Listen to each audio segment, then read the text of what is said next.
So hello everyone, welcome to episode 1 of what may just be one episode of the Remote Control Podcast. My name is AJ and I'm here with Mark. Hello, everyone. And you might know me from YouTube. I'm on YouTube as HelsinkirocksAGF. I've been on there for some time. And there's a slight chance you might know me from a few videos I did way back when I was in high school under the name Bagelman83223. And today we're going to be talking about the Sonic the Hedgehog series and some of our experiences with it and just general thoughts and opinions on the games, the franchise as a whole, and whatever else may come up.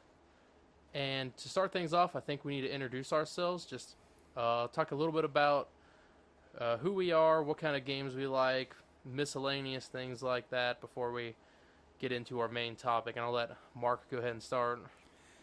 I mainly just dabble in platformers and RPGs. It's what I grew up playing. It's pretty much all I know. I try to go into video games with an open mind, but I have my preferences. So what's your favorite game system then?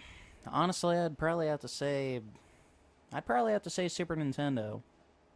And why is that? Well, just most of the games I played growing up were on that system, and there were just some really good games made for it. Some of the best games of all time. And that is true. What would you say your favorite game of all time is? Well, funny enough, it's not a Super Nintendo game, but it's a PS1 game, Rayman. Rayman? Yeah, I remember when I was growing up, my dad's buddy, he ended up lending us a copy of Rayman for me to play just for the hell of it, and I fell in love with that game. And I'm not turning this into a Rayman retrospective, because believe me, I could. Well, with only a handful of main series games, we'd mostly be talking about Rabbids. I guess. And as for me, my name's AJ, and I've been playing games for pretty much as long as I can remember. As a kid, we had an NES and eventually a Super Nintendo, and I played N64 a lot. I had a PlayStation, a Dreamcast. I'll play pretty much anything except for your sports ball games. John Madden. Not a fan of those, but Madden. Some of those Mario sports ball games are actually pretty fun. Mario Strikers on the GameCube is really great. Boom, tough acting to acting. I'll show you BC headache powder. If I had to say my favorite game console is the Sega Dreamcast. By far and away my favorite since the first time I played it. With a fantastic library of games and incredibly innovative. And my favorite game of all time is, funny enough, Sonic Adventure, which we'll get into later, even though that's a bit of a sore spot for some people. Yeah, most of the stuff I played was growing up. My dad had a Super Nintendo and a PlayStation 1, and we were kind of poor growing up, so that's all I really played. So I played the shit out of Rayman whenever we borrowed that from my dad's friend, and my dad would occasionally hook up the Super Nintendo, and I'd play Mario World for hours on end. Maybe you should look into getting a SNES Classic. Well, those are kind of hard to come by now. I don't think you'll be able to get one. As a kid, we never really had any kind of Sega systems. The Dreamcast was the first one I had. I played the Genesis at some neighbor's house when I used to live in this apartment complex. But that was about the time the N64 and the PlayStation were out, so I wasn't really a big fan of it. I do remember playing Sonic 2 there and getting really mad because I didn't quite understand it. Yeah, it kind of brings up something with me. My earliest memories, actually, whenever I was like 3 or 4 years old, I vaguely remember my parents owning a Sega Genesis, and that's where some of my earliest memories of Sonic come from. I still, to this day, probably the earliest back I can remember is watching my mom try to play Marble Garden Zone in Sonic 3 or something. No, that's bullshit. I hate that level. Foreshadowing. So I guess, yeah, that'll bring us right into our main topic. And, of course, we're going to be talking about Sonic the Hedgehog, a Sonic retrospective, look back, whatever you want to call it. We're going to be talking about the games, God knows what else. And Yeah, the first time I remember playing any of the Sonic stuff was, like I said, we lived in this apartment complex in town, and there was a neighbor of ours who didn't live in the apartments. He lived in a building beside them, and we we went over to his house for something, and he showed me the Genesis and Sonic 2, and I was like 6, maybe 7, and I was used to some 2D games, but at that time, it was all 3D, Nintendo, 64, PlayStation, and I was used to some more stuff like Spyro, and trying to play Sonic, I was really lost, and I wasn't really sure what I was doing, and I didn't really like it, and I didn't like it at all, and it wasn't until I got the Dreamcast with that really poor emulation collection, Sonic, Sega Arcade collection, or something like that on the Dreamcast, that had a port of Sonic 1 that I finally started to play the classics, and that's not a good collection. Slowdown everywhere, poor sound emulation. It's bad. But that's about the earliest I can remember of Sonic. And some of my other memories flashing forward to a couple of years later, I remember the commercial for Sonic Adventure 2 with the hedgehogs in it. It was like good hedgehog, evil hedgehog, or whatever, and there were like real animal hedgehogs in it. And then a few years after that, the first time I ever actually remember playing a Sonic game was about the time Sonic Advance 3 came out. I was probably about 8 or 7 years old about that time, and yeah, I know, I'm a kid. But I remember playing the shit out of that, and that's probably my second favorite Sonic game, but we'll get to that eventually. And then some later memories I had was when I finally got to play some of the Genesis games. I had a neighbor who moved in a couple of houses down from me. He had like 3 or 4 Sega Genesises, or Genesai, or however you'd pronounce that. And he had Sonic 2 and 3, and I remember enjoying those and playing those for hours, but I could never make it past Chemical Plant in Sonic 2, and I could never make it past Hydro City in Sonic 3. Hydrocity. Either way. So I guess we'll talk about the first Sonic the Hedgehog game released for the Genesis in 1991. If you want to go ahead with that. Oh yeah, well, the first Sonic game, I didn't actually get to play it until I got the Sonic Mega Collection around about 06, 07. And first time I played it, I was kind of like, oh, this is fun. And then after a while, I just started getting really pissed off at Marble Zone and Labyrinth Zone. The rest of the game I didn't have any problems with. It's just those 2 zones to this day make me not really go back to Sonic 1 too often. I played it, like I said, on that Dreamcast collection. That was my first exposure to it, and I had fun with it, but it was just something I would just casually kind of play here or there, never really made any kind of progress in it. I think when I first really played the classic Sonic games through and through, I had the Mega Collection also, but that was something I played, again, just here and there, dicking around with, never really trying to play to beat. But the first time I actually sat down to play the classic games was on the Sonic Classic Collection on the DS. When I was in high school, I just used to carry it around, and I would just play it here and there between classes. And Sonic 1, I think, is still my favorite of the classic. I would say the first 5 games. 1, 2, 3, Knuckles, and CD. Just because I'm not sure really why, actually, but it's just the one that I've always found the most fun with. It has its flaws, and things are definitely wrong with it. And no some of the spin sequels dash, are, no spin dash. Some of the other sequels are a little better in some aspects, but I think it's just the most wholeheartedly fun game of them all. It kind of reminds me of this thing that I remember hearing somebody say about how it seems to be the case with a lot of popular platformer franchises, where the first game's good for what it is, but the sequels seem to kind of outdo it. And that's definitely how I feel with Sonic 2. Yeah, before we get to Sonic 2, though, we have to talk about Sonic the Hedgehog on Game Gear. Oh, man. Bridge Zone, anybody? That's the standout act from the game. Yeah, the rest of it's just kind of, eh. The Bridge Zone theme, which later was recycled to Tails' theme for Sonic Adventure, It's one of my favorite pieces of music in all of Sonic. The Game Gear game isn't bad. It's pretty easy. You can breeze through it pretty quick. But yeah, it's pretty forgettable. It's on the 3DS eShop, I believe, and probably on one of them other collections, like on Gems or Mega Collection. I'm pretty sure it's on the PS2 Mega Collection because they include all the Game Gear games. Yeah, I like those Game Gear games. It's also the same game as the Master System game, so nothing really point in bringing that up. Yeah. Except for the fact that the North American copy of Sonic the Hedgehog on the Master System is, like, really expensive. I can't remember which one it is, but I remember watching a Glitches video. I think the Master System version's more broken than the Game Gear version, or maybe the other way around. Can't really remember. That's not surprising. So actually, Sonic 2 came out on the Game Gear before the Genesis. I didn't know that, actually. That is not a good game. Oh, fuck that hang gliding section. That hang gliding section can kiss my ass.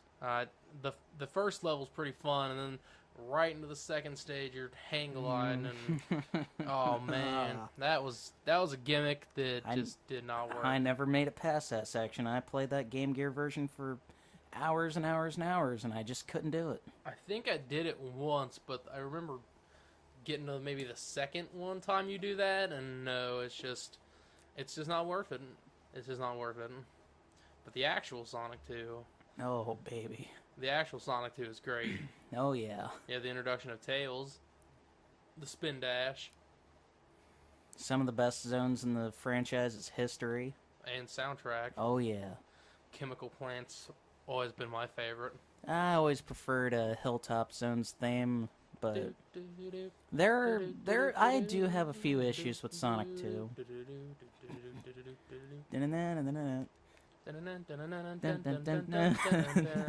But no, as much as I enjoy Sonic 2, I have a few problems with it here and there. Like I feel like Metropolis Zone should have only been 2 acts instead of 3. I don't like Oil Ocean at all. And no. And that final boss is kind of a bitch.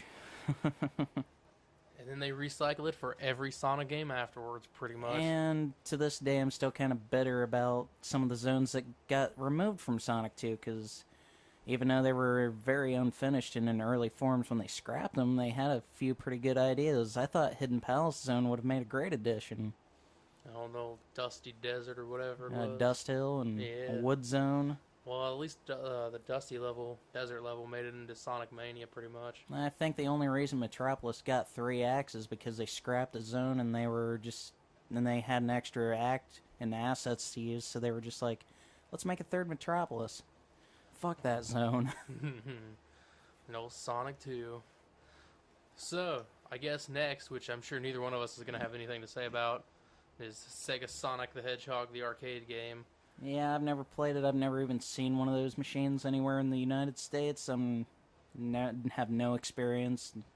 The most experience I've ever had with it is watching videos on the internet. I don't think I've ever even seen a single video of it, to be honest. I've seen screenshots. It doesn't look too bad. I mean, I probably would have played it, but... Mighty the Armadillo. Oh, yeah. And that brings us to what I believe is your favorite Sonic game, Mark. What is that? Sonic CD, ladies and gentlemen. Oh, man. Where do I even begin?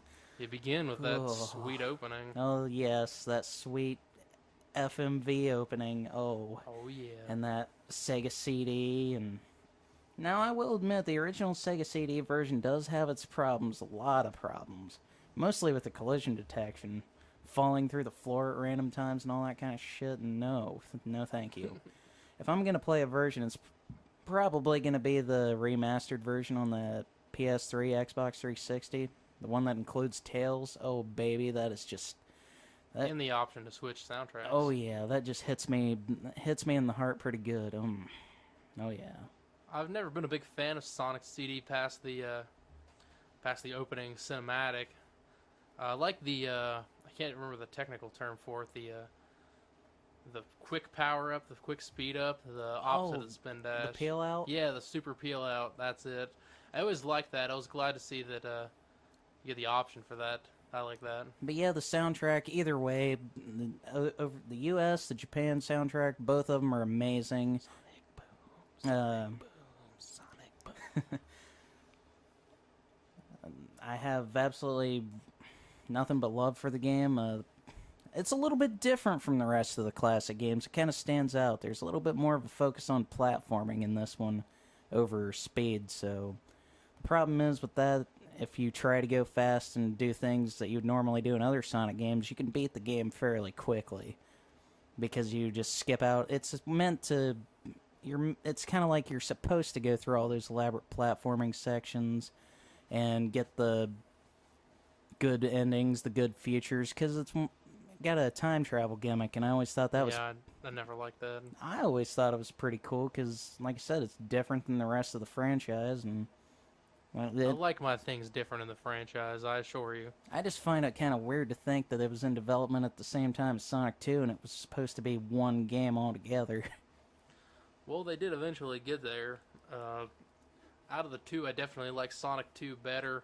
Sonic CD has never been one that I've really ever cared for, which a lot of people really love, but I don't know. After that, we get the next Game Gear game, Sonic Chaos. Now I've actually played a little bit of that one on the Mega Collection. It's on the 3DS eShop. I own it on Game Gear, but the time I actually played it all the way through is on the 3DS eShop. It's pretty good. I like the little rocket thing. Yeah. It's not the hang glider, so that's good. It's not bad for what it is, but It's a pretty short game. yeah, and that's kind of the problem with most of the Game Gear games, with the exception of the first two, which they kind of pull Nintendo logic and just make those as hard as possible to make up for it being short. But all in all, yeah, Sonic Chaos isn't bad. I think that one's kind of overlooked, really, compared to a lot of the other Sonic games. And nobody ever really talks about the Game Gear games in general, other than Sonic 2 and Labyrinth, just because everybody hates those so much. Oh, yeah. And then there's a Sonic Spinball, and I'm just going to go ahead and say it. I really hate Sonic Spinball. Now, I played a lot of Sonic Spinball whenever I was growing up. I never really had any problems with it other than the first half of the game's easy peasy, and then it's like the second half of the game just throws everything it has at you and tries to run you into the fucking ground. It goes from one of the easiest games I've ever played to one of the hardest games I've ever played, and just like the snap of a finger. I just I really hate the soundtrack of that game. Not all of it's bad, but then you have that ear-raping options theme that's like, and no, just make sure you have your volume down when you're in the options. I've only ever played it on the Mega Collection or the Sonic's Ultimate Genesis Collection on PS3, and I think I had the cartridge there for a while when I still collected retro, but when I sold off all my retro stuff, that went. But given the fact that the game's as hard as it is toward the end, I've only ever successfully beaten it once. And every now and again I'll go back to it, but I never really get that far because I just get bored and give up.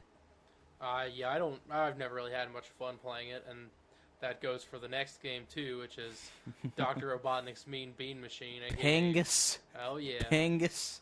At least that's the only Sonic game to canonically feature Scratch and Grounder, right? Actually, I think the bonus stages in Sonic Spinball have Scratch as a cameo.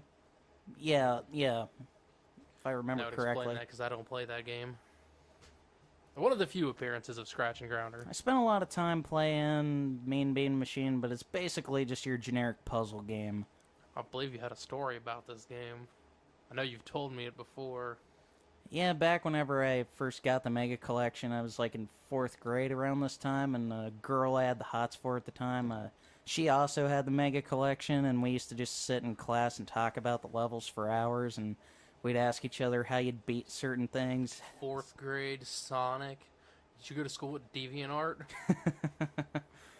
Well,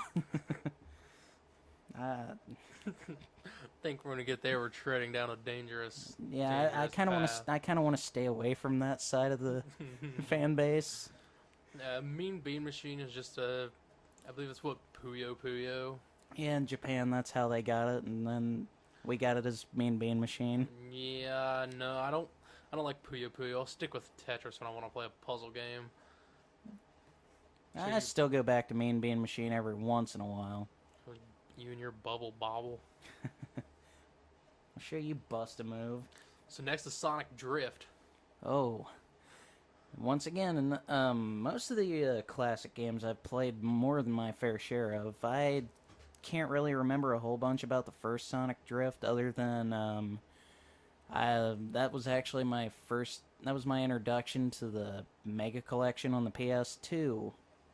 See, I had the GameCube version before that, the original Mega. That's the one I had. And then there was Mega Collection Plus on the PS2, which had the Game Gear titles. And I believe also on the Xbox. But I remember going over to one of my friends one day and just playing a little bit of Sonic Drift. Now, it kind of sucked. I didn't know what was going on because my eyesight was pretty... Sonic in cars. That too, and my... He can run faster than a car. Why does he need to be in a car? And that reminds me of a joke from something. Good old Sonic shorts. I think the idea of him being in a car is so everyone else has a chance. Now I remember this little series of internet animations called Sonic Shorts, and there was this one where he's in a car and he's just like, why the hell am I in a car? And that's why Sonic Drift sucks.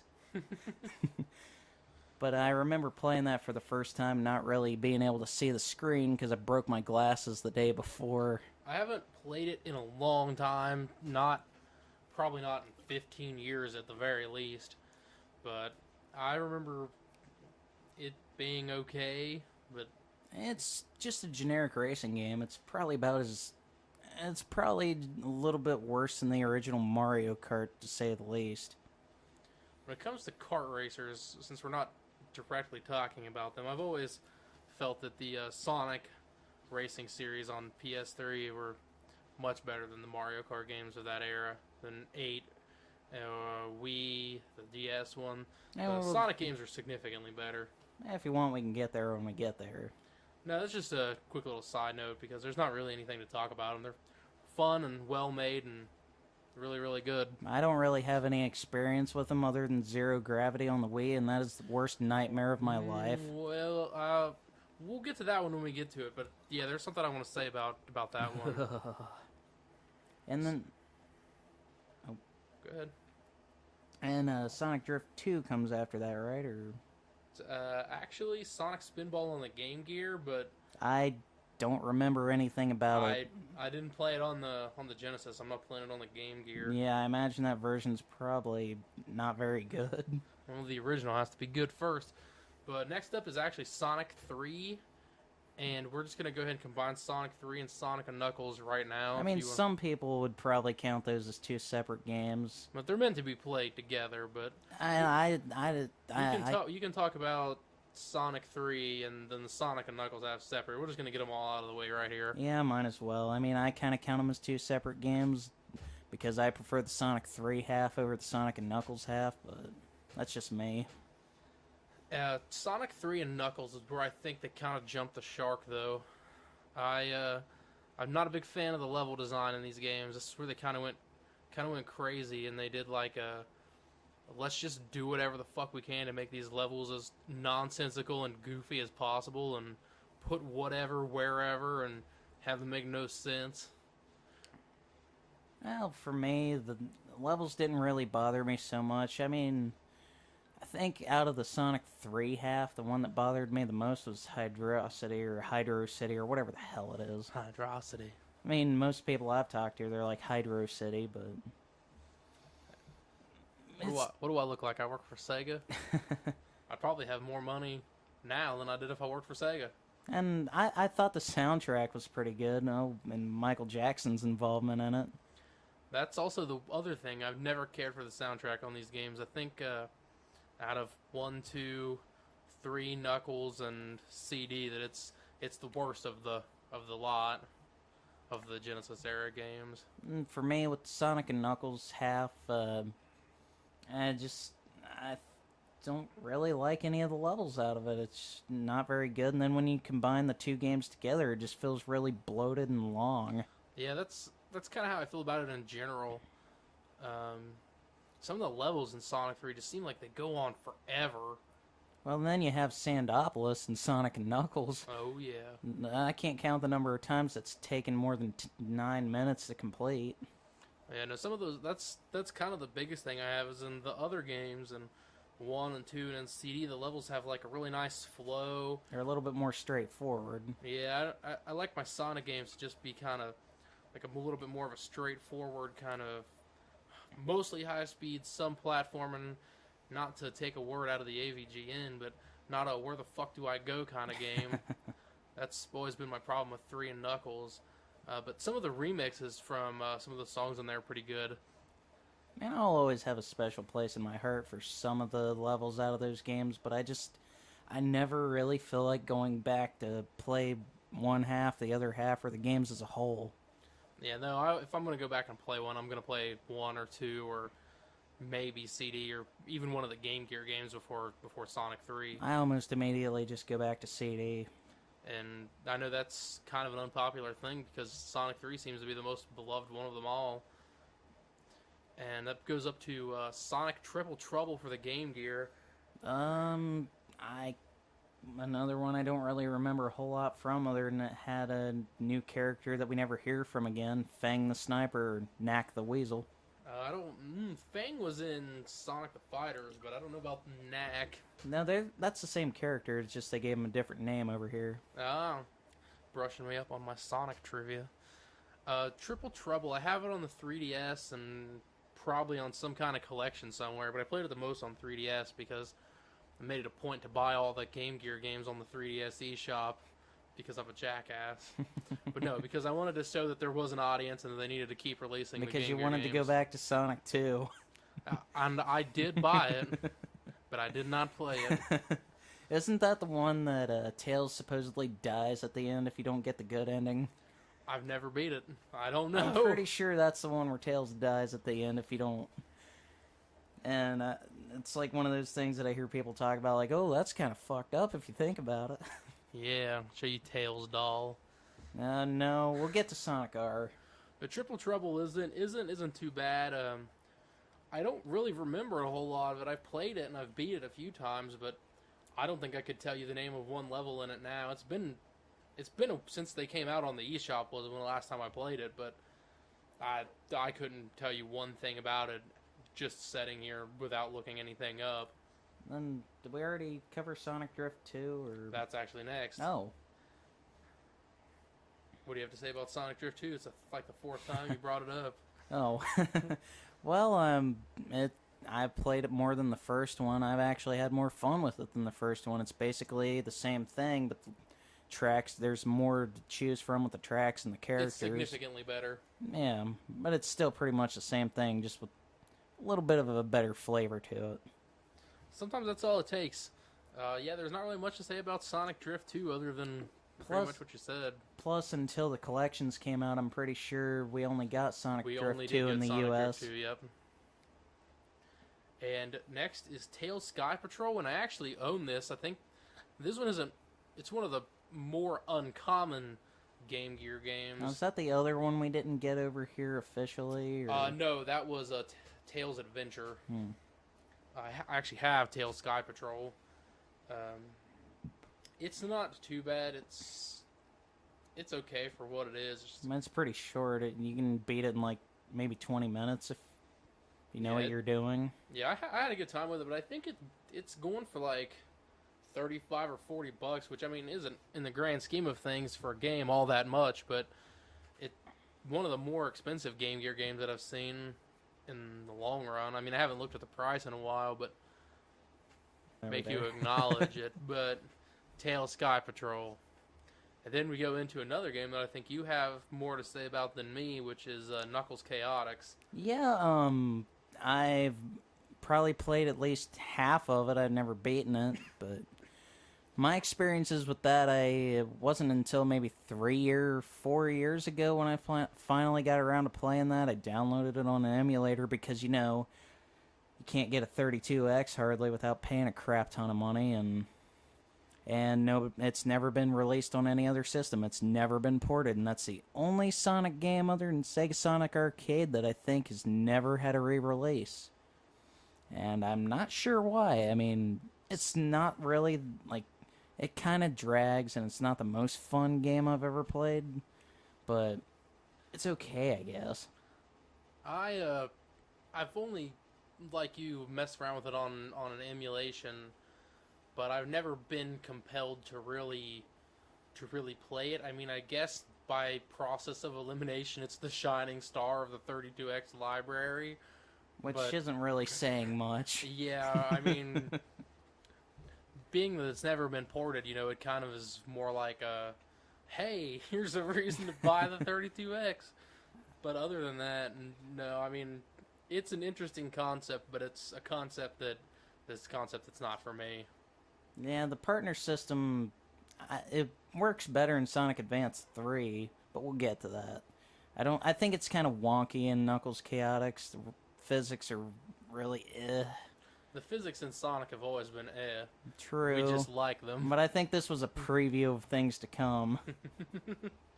And next up is Tails Adventure, which was the Japanese-only Game Gear game, I think. I don't remember if it was in English or not.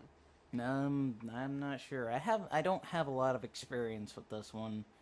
I've played maybe 15 minutes of it at the most. It seems alright for what it is, but I don't know.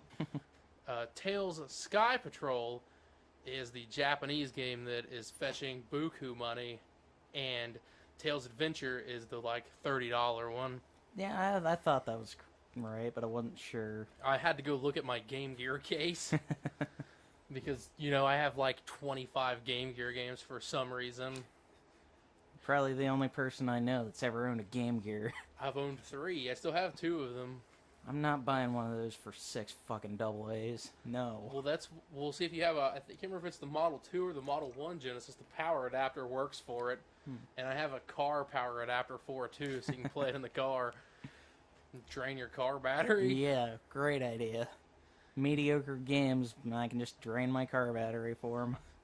So you could probably just emulate them on your phone if you really want to. Then next is Sonic Labyrinth.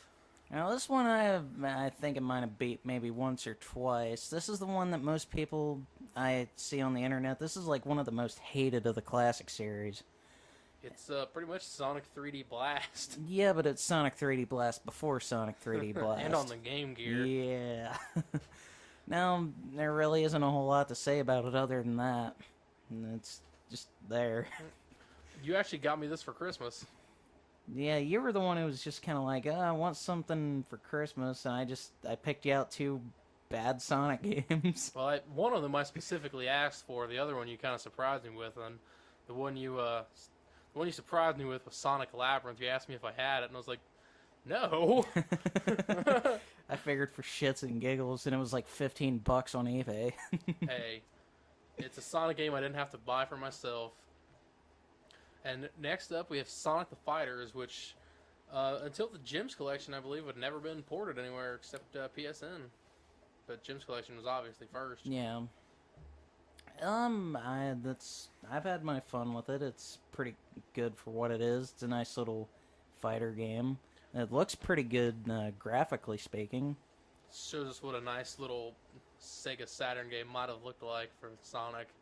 We did get a couple little tastes of that here and there, but nothing. I think Sonic the Fighters is on the high end of that spectrum, being an arcade game. But yeah, they should have ported that to the Saturn. That would have been a good idea. It's kind of amazing they really didn't, in the grand scheme of things.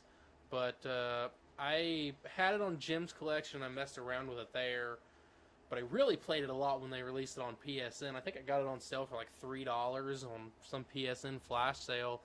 And I platinumed the whole game in about half an hour.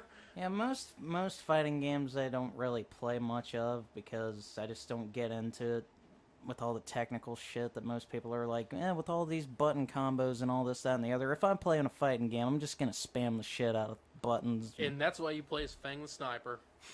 Pop, pop, pop, pop, pop. Pop, pop, pop, pop, pop.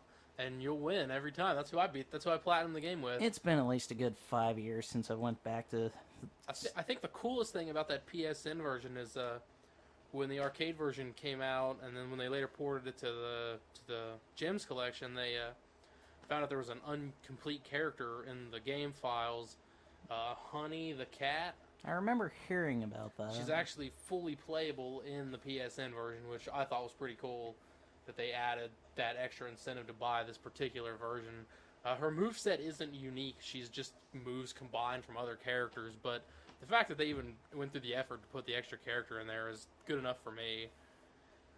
Next up, we have Sonic Blast on the Game Gear. Oh god, that game is terrible. That's probably the most offensive of the Game Gear games, in my opinion. That game looks like ass, it plays like ass, it sounds like ass. I don't remember this one. Oh, man, Is it on the collection? It's on the. I want to say it's on the Mega Collection Plus, and might be on the Gems Collection. Because I think the Gems Collection also had the Game Gear games. It did have some Game Gear games on it. I don't remember offhand which ones, but this is one I'll probably have to check out because I don't remember this at all. But yeah, I actually forgot it was even a thing without having the list right here in front of me. From what I remember, it flat out sucks. And then we can talk about Sonic 3D Blast. You can talk about both versions, the Genesis or the Saturn, whichever. I actually had a lot of fun playing Sonic 3D Blast. It's probably more than most people can say. I did get kind of bored after a while with the flicky hunting and all that stuff. The first few times I played it, I really, really hated it. I thought, wow, this is awful. How can people be okay with this? But then, when I got the Saturn version later on, I really liked the Saturn soundtrack, and then I ended up playing that one a lot more. I think I played the Saturn version a lot more than the Genesis version. Not many people say they like the Saturn soundtrack. Most people prefer the Genesis soundtrack. But I think the Saturn version is probably a lot better than the Genesis version by far. The soundtrack's good. It plays a little bit smoother. Frame rate's better, of course. And those nice 3D special stages are just something. It was a nice little preview of what we should have gotten on the Sega Saturn. And I believe you can play that with the nice 3D controller. But I don't remember. I know you can Sonic R. But yeah, I put 3D Blast down for a few years, and then I got myself a Sega Saturn a couple of years ago, and I picked 3D Blast back up, and I spent a lot of time in it again. If I go back to it, it's probably going to be the Saturn version. I think it's a little underrated. I mean, it's fun for a little bit, but it does get pretty boring doing that little rinse, lather, repeat cycle with catching all the flickies. Oh, yeah. So you gonna talk about Flicky? No, that doesn't count. I think it's canon to the Sonic universe, Mark. I don't count it. So next is not an actual game. We're gonna just spend a minute talking about Sonic Extreme. Any of the prototypes, anything that's been released about it. Definitely, I kind of like what they were going for with the fisheye lens perspective and some of the gameplay. Some of the gameplay elements looked like they could have been pretty cool, and I wish we would have actually gotten an original platforming 3D Sonic game for the Saturn. I mean, I think everybody wishes that. The system had so much potential, and I think that was one of the things that pretty much killed it. Yeah, it probably would have survived a little better, but probably not enough to really do anything. Yeah, considering it was promoted pretty poorly in the first place, I don't know if it would have bounced back enough, considering it had to compete against Crash and Mario 64, but... And Spyro. Well, that was a couple of years later, but... Still. But Sonic Extreme, I know there was the two builds. There was the fisheye lens build, but then there was the other 3D one that... it was like one level, and it kind of ran off. It ran off the Knights engine. Yeah. They actually somebody released the source code for that on the internet, and you can play it, and people have dicked around with it and done this and that to it, and I would have been happy either way, a 3D Sonic game like Mario 64 or the fisheye thing. But yeah, I have a lot of love for the Saturn, and to me, that's probably one of the biggest what-ifs in the Sonic franchise, to me, anyway. I think I shared that with you, the collection of the Sonic Extreme prototype music. Yeah, I think I still got that on my flash drive somewhere. There was a forum, I can't remember what it was called now, and basically one of the guys who worked on Sonic Extreme was just dumping everything he had about the game onto this forum, and I snagged that soundtrack. It's like 100 30 to 2 minute long just music loops that were tossed around as ideas for potential Sonic Extreme music. But yeah, it was like my freshman year when I found out about that game, and I was like, oh man, that looks like it would have been pretty cool. And it's just too bad we never got it.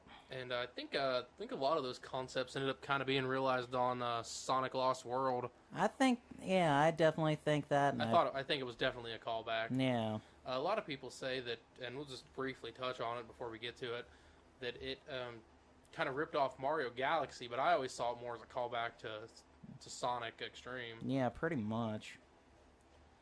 And then we go to normally we're not going to mention really any compilations, but the Sonic Jam was kind of a notable one, just for the 3D hub Yeah, world. the little Sonic world, the museums, and all that stuff. And I think this was also the first time Sonic 1 was ported to have the spin dash.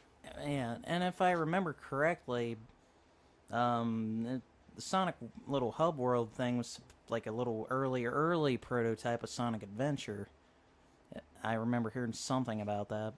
It was definitely the framework. But Sonic Jam stands out a little bit more than most of your average Sonic collections that we'd get later on. It's not just your typical port. Most of the music was redone, I think. Some of the graphics were updated. Oh, yeah, it was definitely an enhanced for the Saturn. Yeah, they updated some stuff for it. Unlike the other stuff where they just kind of throw it onto the compilation. That was one Sonic game I always wanted to get when I still had the Saturn. That was one of the things I regret that I never got for my Saturn. It was one I always looked at online, but I never actually went through with getting. And then we go to the nice original Sonic game for the Saturn, Sonic R. Can you feel the sunshine? Does it brighten up your day? Oh, yeah. Everybody supersonic racing. Are you going to keep them feet right on the ground? I'm going to let my fire burn. So how about that Tails doll, everybody? I guess we couldn't go without mentioning some creepypasta. Oh, yeah. But as far as the game actually goes, for the longest time, I only ever played it on the Gems collection, and I was under the impression that you had to hold forward to run, and it made me really hate that game. And then the revelation to me that by reading the manual, I was like, you don't have to hold forward to run. There's a run button. That totally changed the game. I mean, it's still wonky as all get out. The two things that bug me the most about Sonic are, I think it's a good game for what it is. It's just the two things that bug me the most are the controls feel really slippery, but Sonic Heroes, the prototype. But I guess that's expected for a Saturn game, and it's just way too short. 5 levels? Really? You could have made more out of it than that. Yeah, I mean, hell, even Mario Kart has, what, like 20 freaking tracks? That's definitely the one big flaw is the pretty much just lack of content. I mean, I know there's the emeralds and the medals and all that, but I don't care about that. I just want to race. I mean, I know a lot of people really hate the soundtrack, but I don't think I'd have it any other way. Yeah, I feel like if there was like a difficulty mode or a couple extra things to kind of pad it out a little bit more, maybe 3 or 4 more tracks, it could have been a perfectly okay game. Like I said, the big revelation about the having an actual run button versus having to hold up and try to turn, that was a game changer. That was when I was like, oh, I'm gonna actually play this game now. This is actually kind of fun. But before that, I couldn't do it. It drove me crazy. For sure. But I spent a lot of time playing Sonic R, and like I said, I had my fun with it. I like to go back to it from time to time just for a level here, a level there, a couple of races. And that was like 3D Blast. That's another game I put down for a few years, and then when I picked up my Saturn, I played the hell out of it again for a little bit. So now we've reached that all-magical point where Sonic gets redesigned. Oh yeah, the green eyes. Oh god, green eyes. So this is the part where Sega ruined Sonic, and that's the end of the podcast. See you, ladies and gentlemen. Sonic's done. The end. But in all seriousness, the redesigned Sonic, I mean, I think he looks fine. I mean, I have no problems with it. I'm not a big fan of this newest redesign for Sonic Boom, but thankfully that seems to be pretty self-contained. But that brings us to Sonic Adventure, which I don't think you've not really played Sonic Adventure. Yeah, I've probably maybe played a half hour at the most. I'm more familiar with Adventure 2 than I am Adventure 1. It's just I never got around to really owning the first one, and I just don't have a lot of experience with it. Now, we got to talk about your favorite Sonic game earlier, and Sonic Adventure is my favorite Sonic game, and which always blows people's mind is that I would definitely call Sonic Adventure my favorite game of all time. But that's not to say it's without its flaws. It definitely has flaws, and they're definitely noticeable. But I give it a big pass on being the first real 3D Sonic game. That lets me overlook a lot of the things that are wrong with it. But some things are just things where it's like, it's kind of so cheesy that you have to love it, like the voices. Oh yeah, this is happening. Oh, yeah!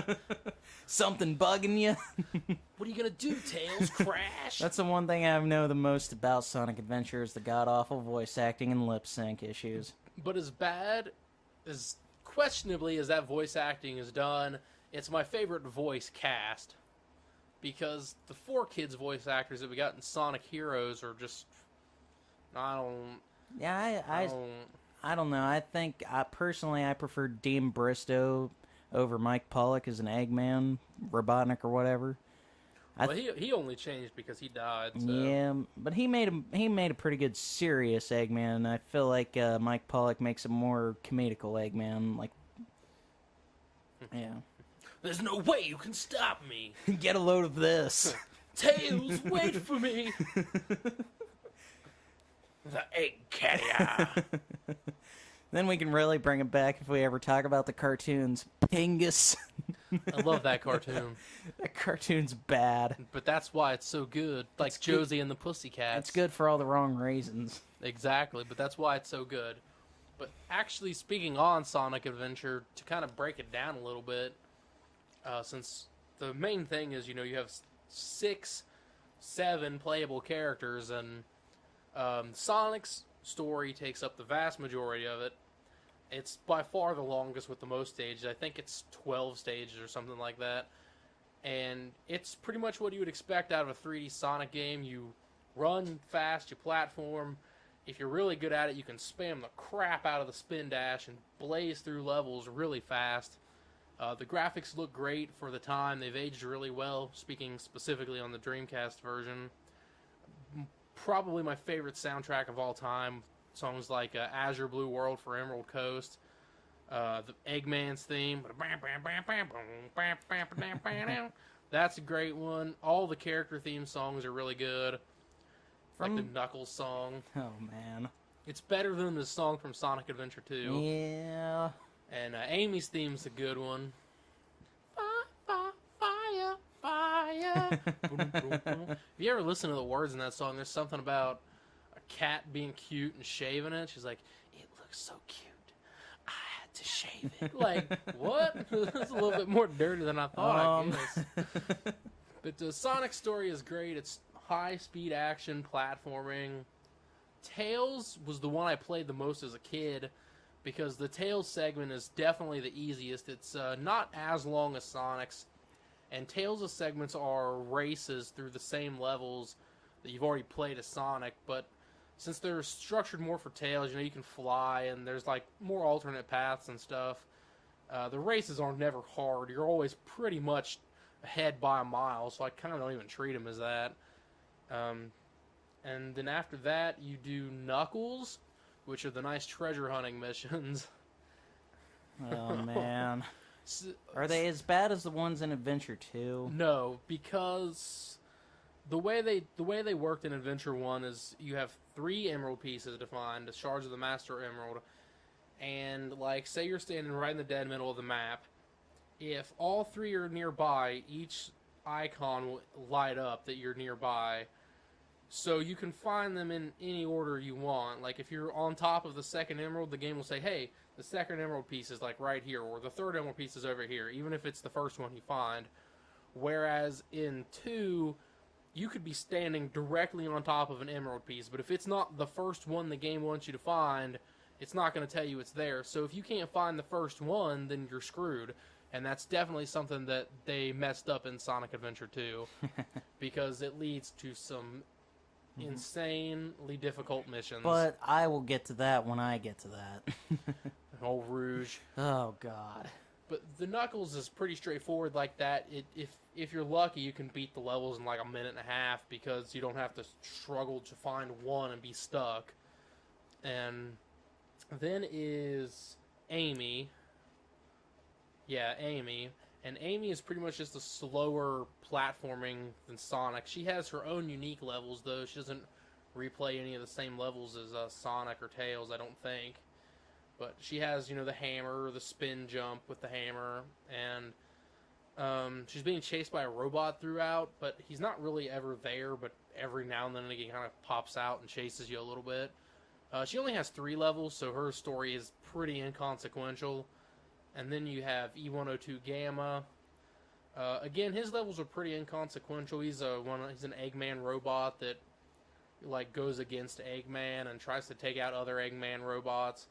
His story is probably the least important to the overall plot. Well, wait, we got one more after that. Yeah, I'll get to him.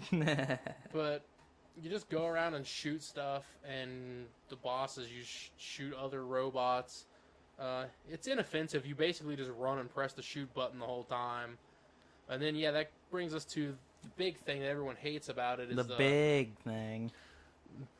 And, the cat, Fishing. I feel like it gets a lot more hate than it actually deserves. Fishing. All it is Sega bass fishing with a Dreamcast Sonic theme. That's really all it is. And people make this big deal out of it. They're like, "Oh, I'm not playing no fishing game. Oh, if I want to play fishing, I just go fishing." But the thing is, Big's story is 2 levels. I think it might be 3. It's really inconsequential. You can beat it in half an hour and just be done with it. I mean, it's not that hard. It's not that frustrating. I mean, the fishing works just fine. But, I mean, did fishing necessarily need to be in Sonic? Probably not, but it's not really a game breaker because, I mean, there's only 3 levels. It just kind of seems like filler, though, from It what does. I understand. I haven't played that part, but... I'm pretty sure they only included it so you could use the Dreamcast fishing controller. But yeah, it's not...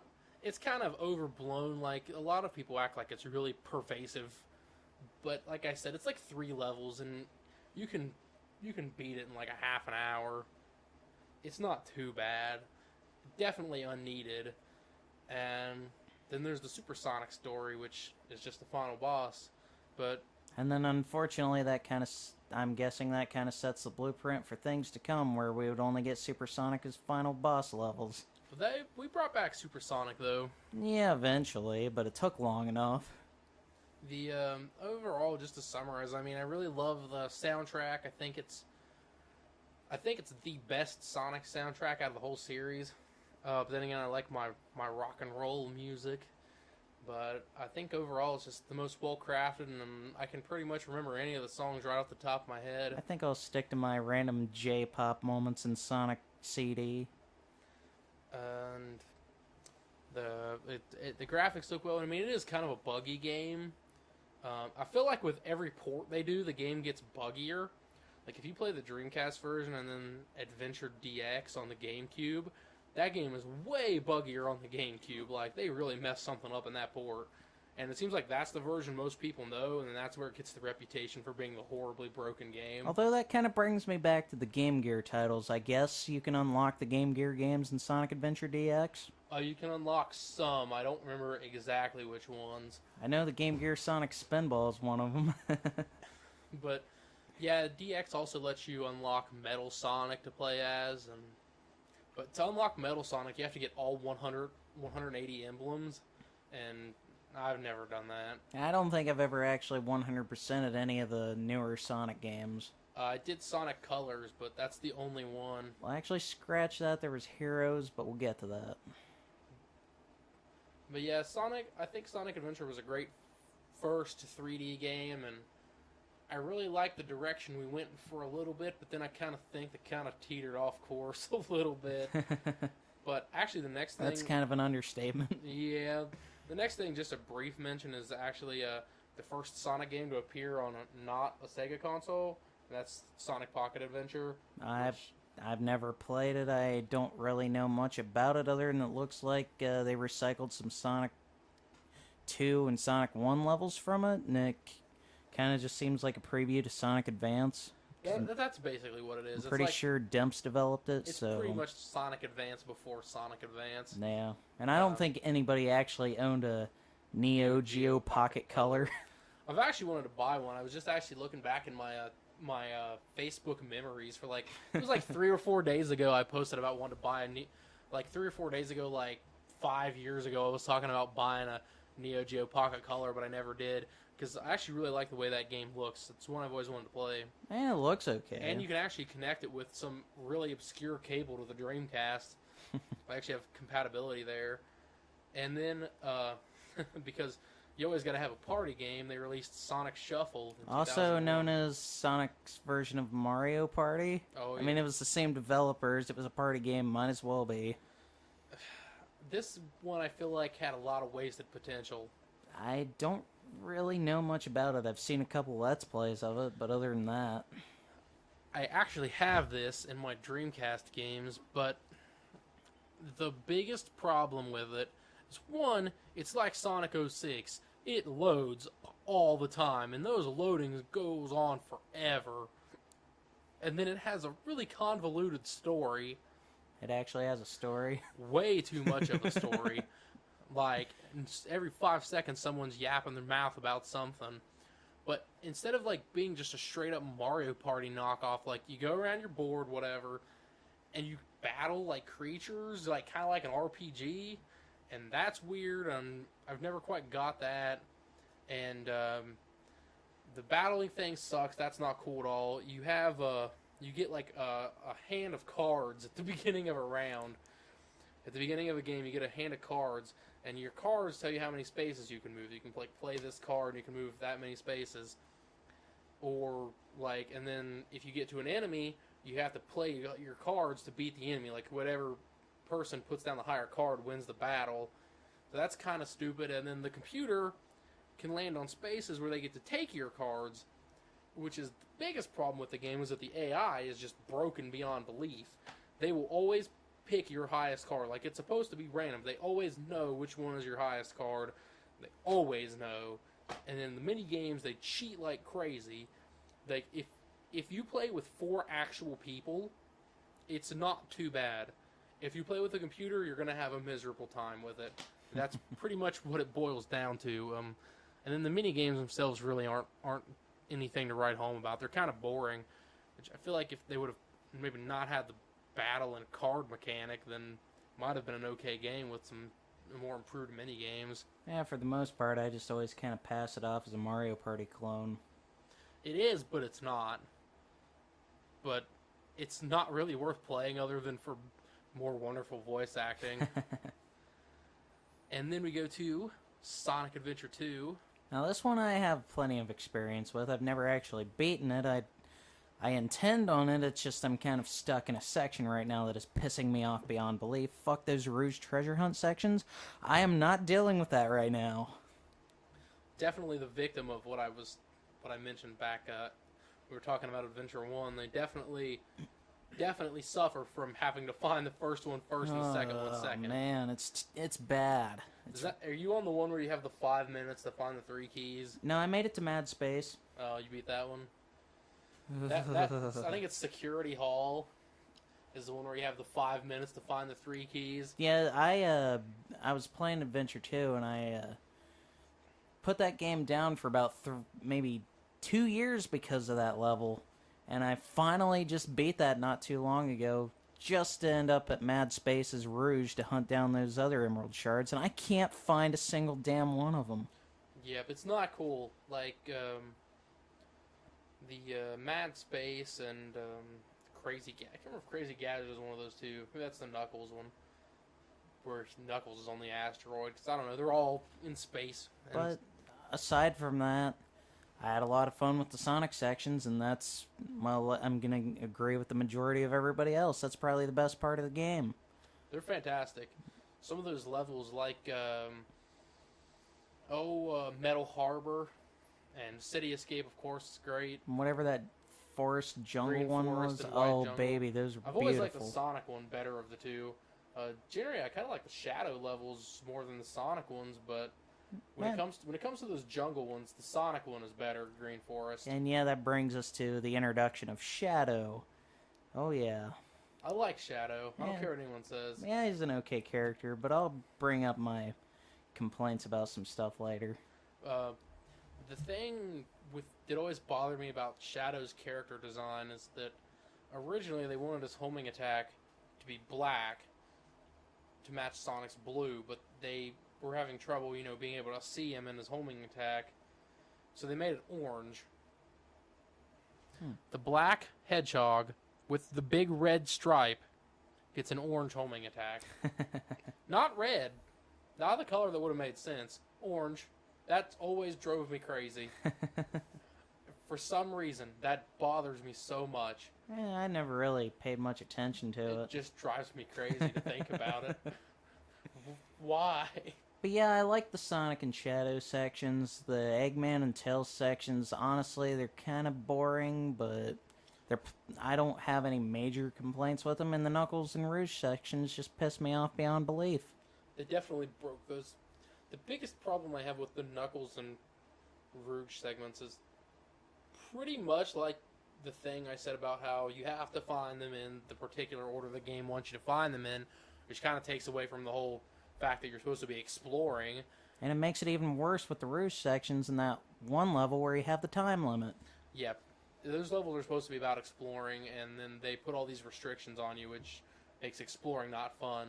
But I also just generally don't like the treasure hunting levels that they made for this one, like Pumpkin Hill and the Aquatic Mine and all those. I don't like the aesthetics of those levels, whereas Knuckles levels in the first Sonic Adventure, you were going like, you were in the city, or you were on basically what was like Angel Island or whatever, and they were just a lot more appealing levels versus, look, you're in a mine underground, have some brown, and look, Pumpkin Hill, have some more brown, or now you're in outer space, have some gray. Like, They call me Knuckles, and unlike Sonic, I don't chuckle.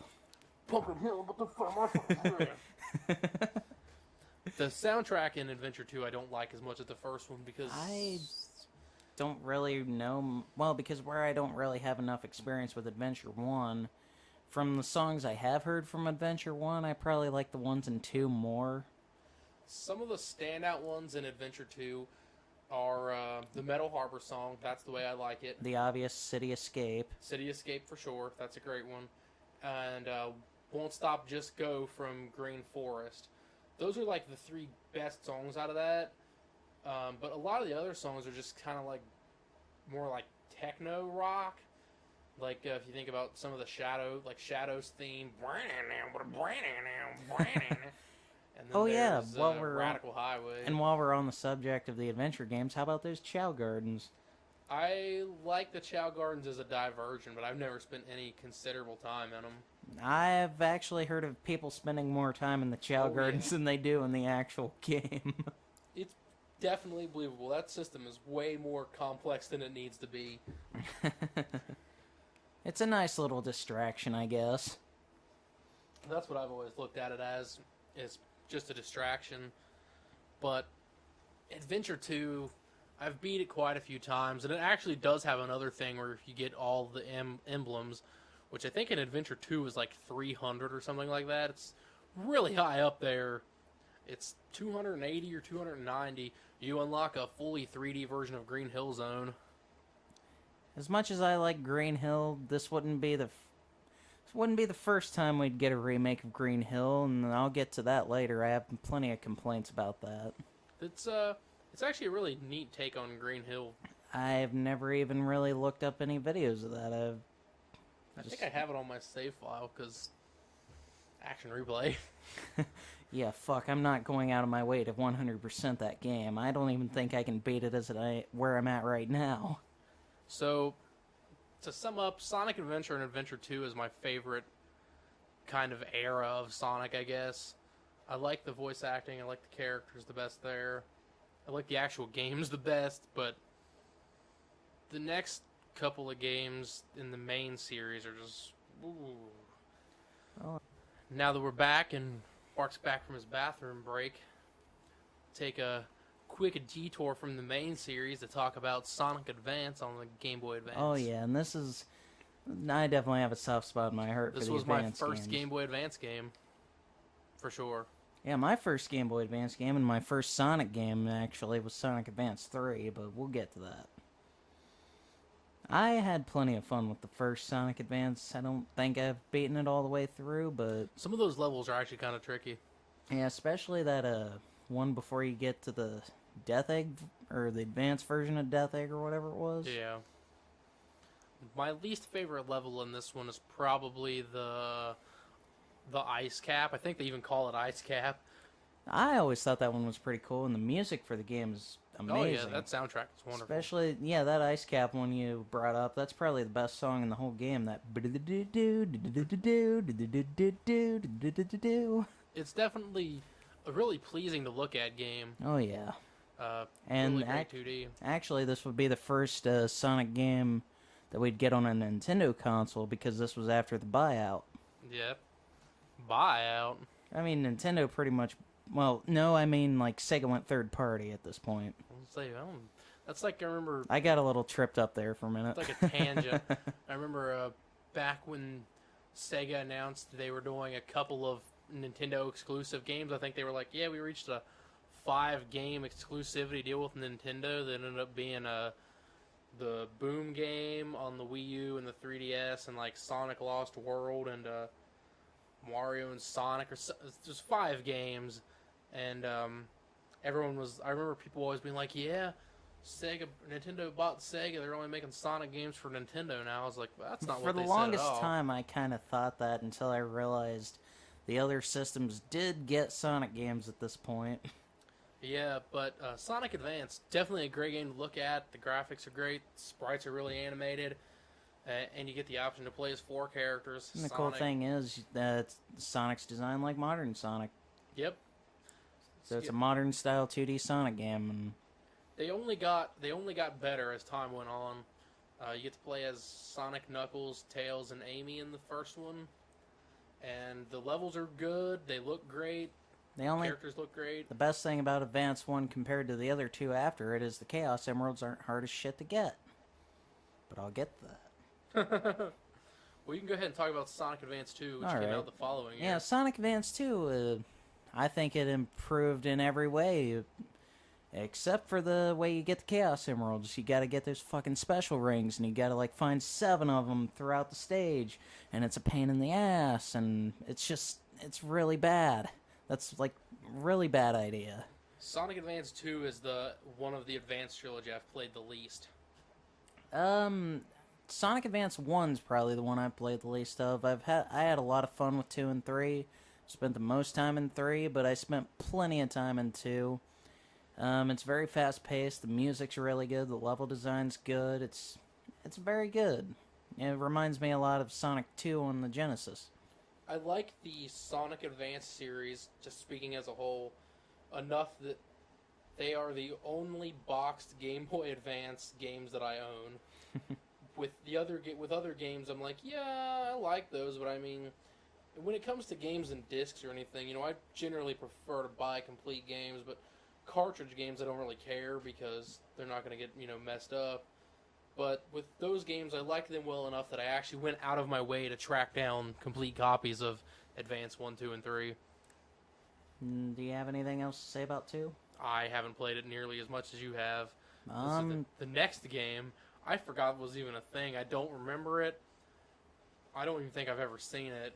I think I might have seen it, but I've never seen it played or gameplay of it. That's Sonic Pinball Party. Now, this one I know a little bit about, but I've never touched it, so you're asking the wrong guy. Yeah, I'm sure it's great. I imagine it's okay for what it is. I hear it's different than Spinball. That might be a reason to play it. I wonder if it's like Pokemon pinball. I think it's basically just your generic pinball game with Sonic themes or something. Hopefully it's better than Pokemon pinball. I don't know anything about that one either. Oh, come on now. I got that as a kid. And then we go to what might be, out of all the playable ones, my least favorite 3D Sonic game, and that's Heroes. Heroes is actually the first 3D Sonic game I had any experience with. I got it as a Christmas gift when I got my first GameCube. This was the first one released on all three systems, PS2, GameCube, and Xbox. And I hear the GameCube and the Xbox versions are probably the most playable, and that the PS2 version is really broken. Yeah, the PS2 version has a glitch, I don't remember how you trigger it, but I know it deletes your memory card. So, remember those things? Memory cards? Relics of the past. I had a lot of fun with Sonic Heroes. I don't care what anybody says. Yeah, the physics are very slippery and wonky. And yeah, Knuckles, you don't really know if he's saying shit or what he's saying when he does his action attack, but but I had a lot of fun with it. I remember 100%ing the game several times. I don't hate it. Team Sonic was fine. I didn't outright hate it. I didn't have any kind of problem with it. A lot of it, I feel, is really forgettable. I don't remember much of the music. I kind of remember a lot of the levels, probably more because of torment than actual enjoyment. Yeah, the one thing another downside to that game... 40-minute levels. Yeah, the levels kind of drag, especially the later on you get in the game. The only few standout levels I remember is, like, obviously, the palace level at the beginning. I can't remember what it's called. Hidden Water Palace Zone. Seaside Hill? Yeah, that one. Then there was the one after that, Ocean Palace. Yeah. I remember those mostly just because they're the first levels, but then, like, the Frog Forest level or whatever. Now, that's the one I remember the most, and the song for that, the music for that, oh, baby, that's beautiful. And then there's the, like, electrified, like, city one or whatever. I think that might have been the one toward the end, maybe, or I can't really remember. It's like the one where, like, you run on the thing that speeds you up a lot. Oh, that might have been the second level.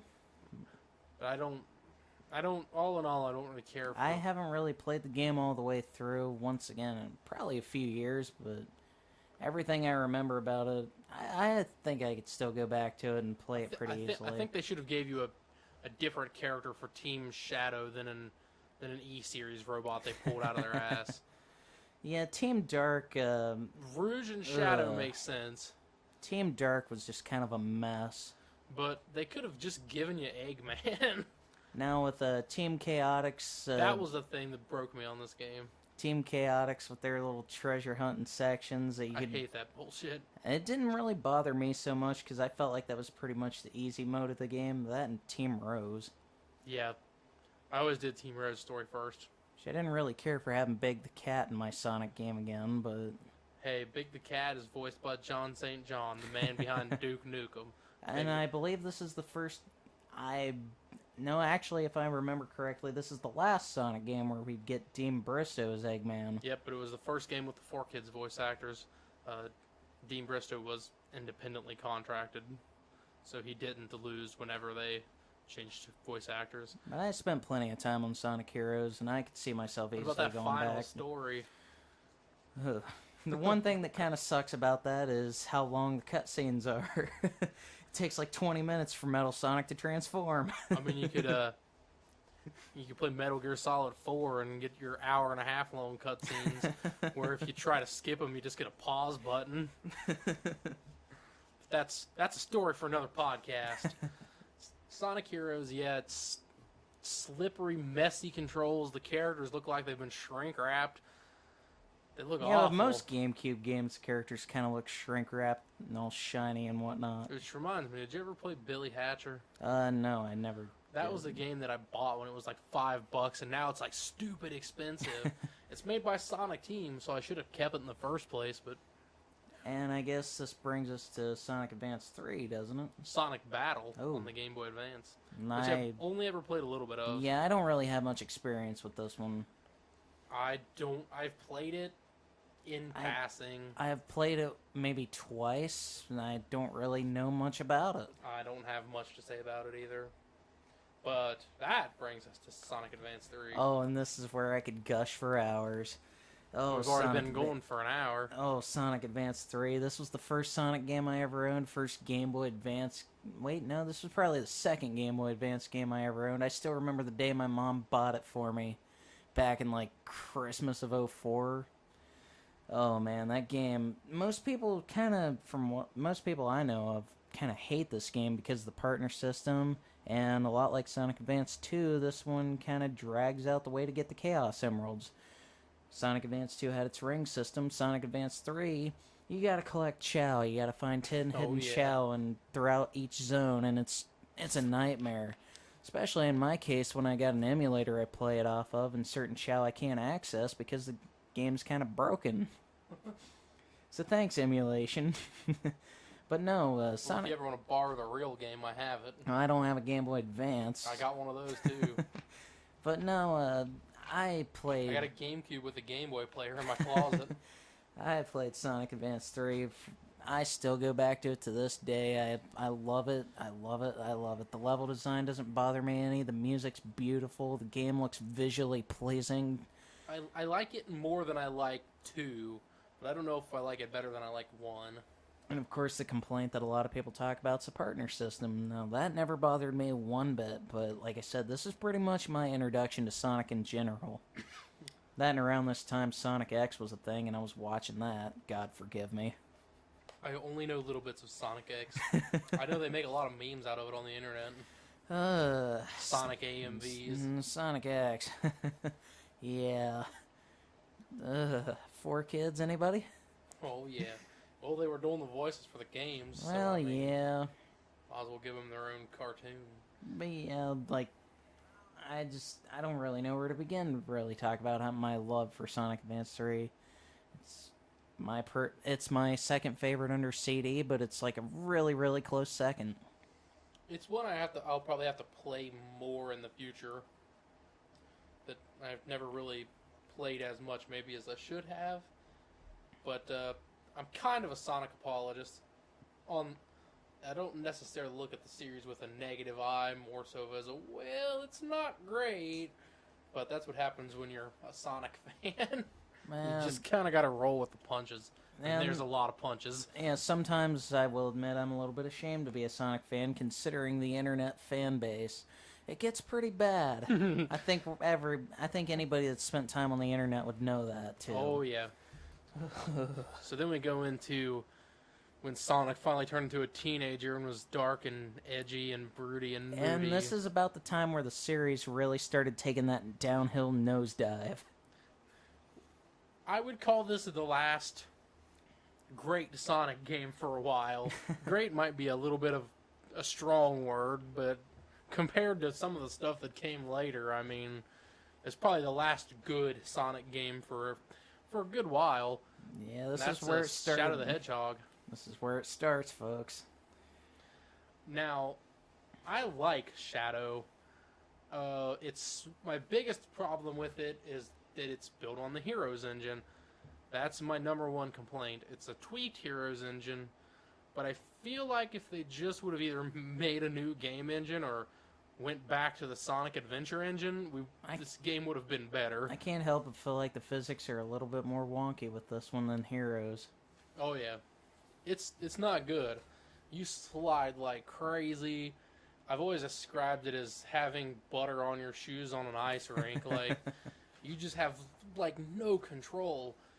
But the story is kind of goofy, and then there's the fact that you have to play through the game like 50 times to get the true ending. And it kind of makes me feel like none of the plots really tie together too well, because it's like they all just kind of do their own thing, and then they all kind of cancel each other out with a good ending. The branching path was a good idea, but maybe not like 12 different endings. It should have been more straightforward than it was. Like, they had, the overall system, good, neutral, bad, so it should have had the 3 endings, a good ending, a neutral ending.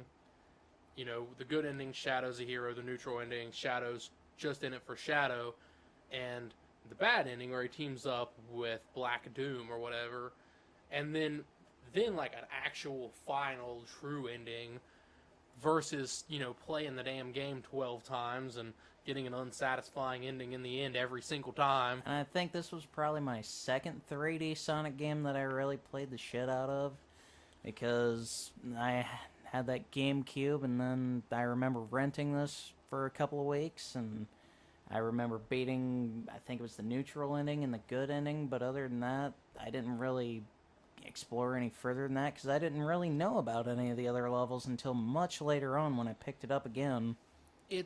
I think it's kind of underrated, and I said that earlier about some other stuff, but this one I really feel it is.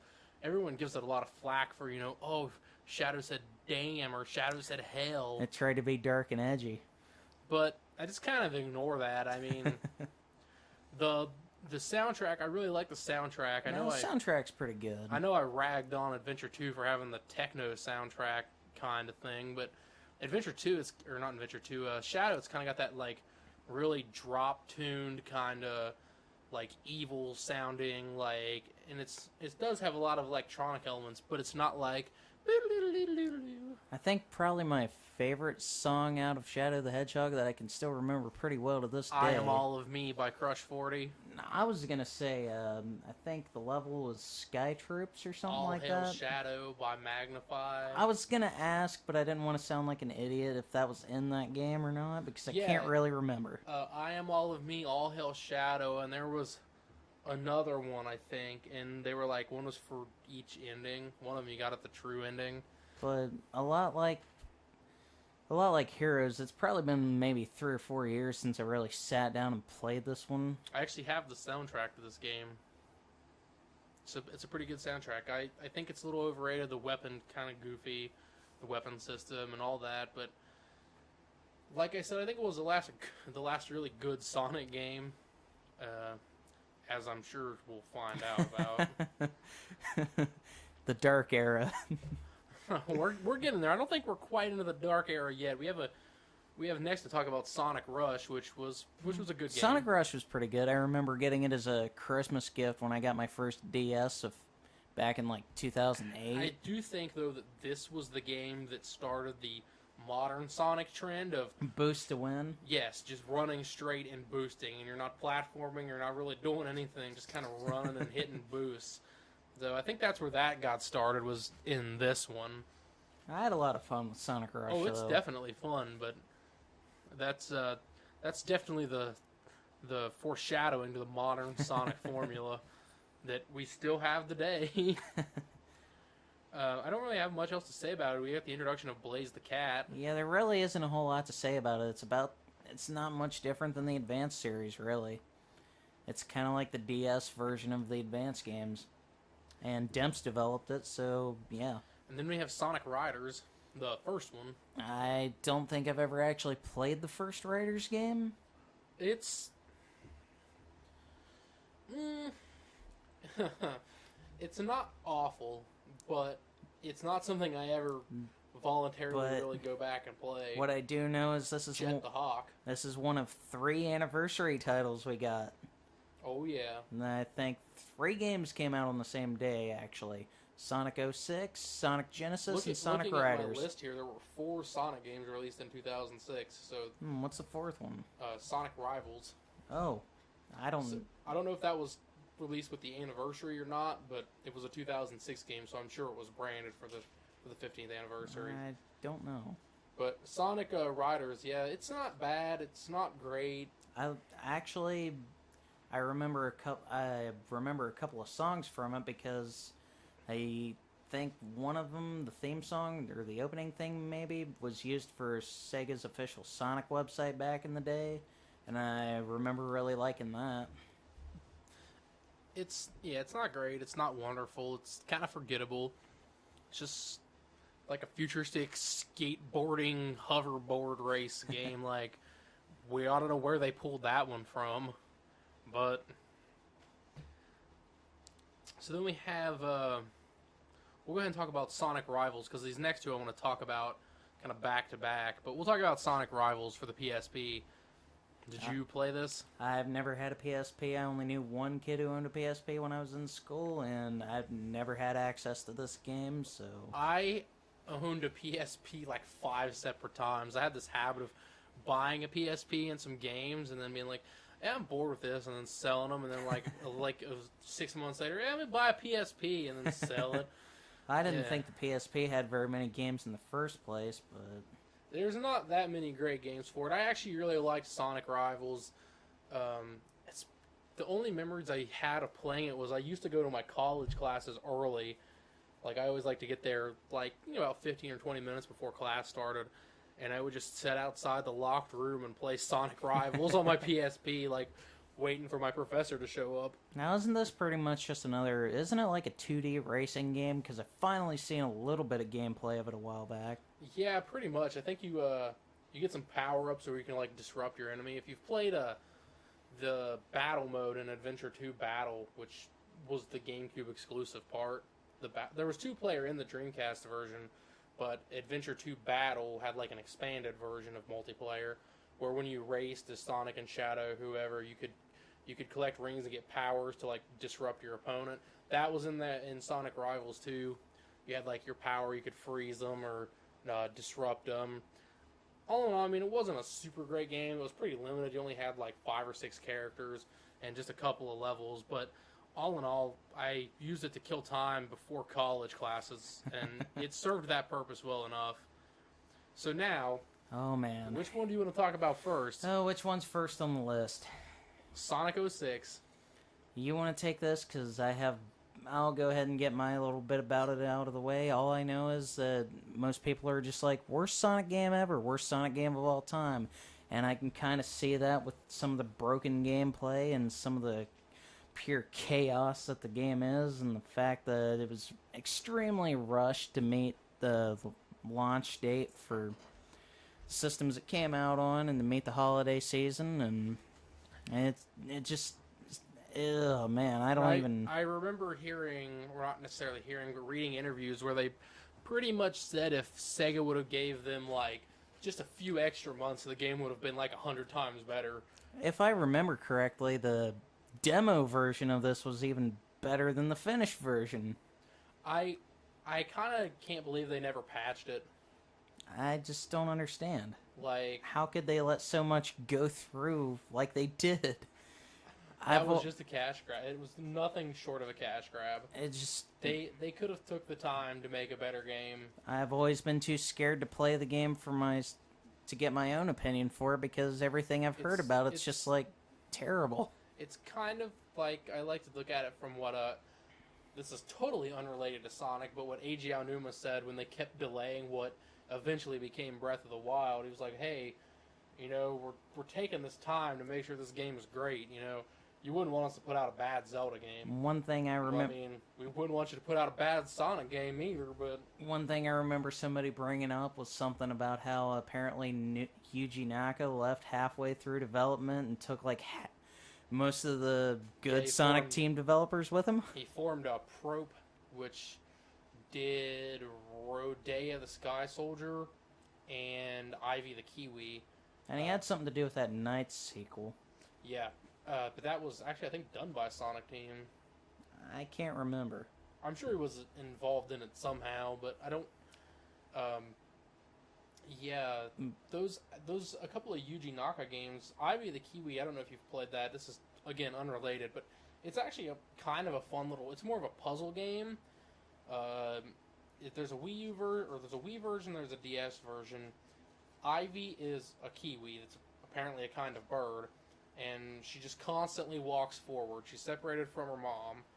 And you use the touchscreen. I think it works better on the touchscreen. Or with the pointer controls, you kind of draw the path to make it through the level. And it's a neat concept. I bought the Wii version for $5 on clearance at GameStop. It's not bad, but coming from Yuji Naka, it's not great. Rodea the Sky Soldier, I actually have the Wii U version. The game was in development for the Wii, and then canceled with the announcement of the Wii U. And they ported it to the Wii U, and for the first print run, you could get a Wii copy of the game, and that's definitely the way to go, because I've only ever heard that the Wii U version is broken beyond mess, and that the Wii version's actually a really, really good game. It's a little bit of a tangent, but back to Sonic 06. Yeah, as far as Sonic 06 goes, from everything I've seen and heard about it, I've always been kind of scared to really play the game for myself because it just looks like a complete and total nightmare. The one thing I do think is kind of cool, though, is that they got the voice actor of Meg from Season 1 Family Guy to do the voice for Princess Elise, so that's a neat little bit of trivia. I've played more of Sonic 06 than I probably should admit to. I've never beaten it. I beat Sonic's story, and I got to Shadow's story, and then there's a castle level. I think it's a castle or like a ruins of a fortress or something. And it was so much of a broken mess that I could not, for the life of me, beat this damn level. So I was like, well, let me try Silver's story, and then I pretty much ran into the same thing. The music is great. Oh yeah, the soundtrack's pretty good. I've listened to a little bit of it. And some of the level concepts are nice. If they just would have taken the time To finish the game.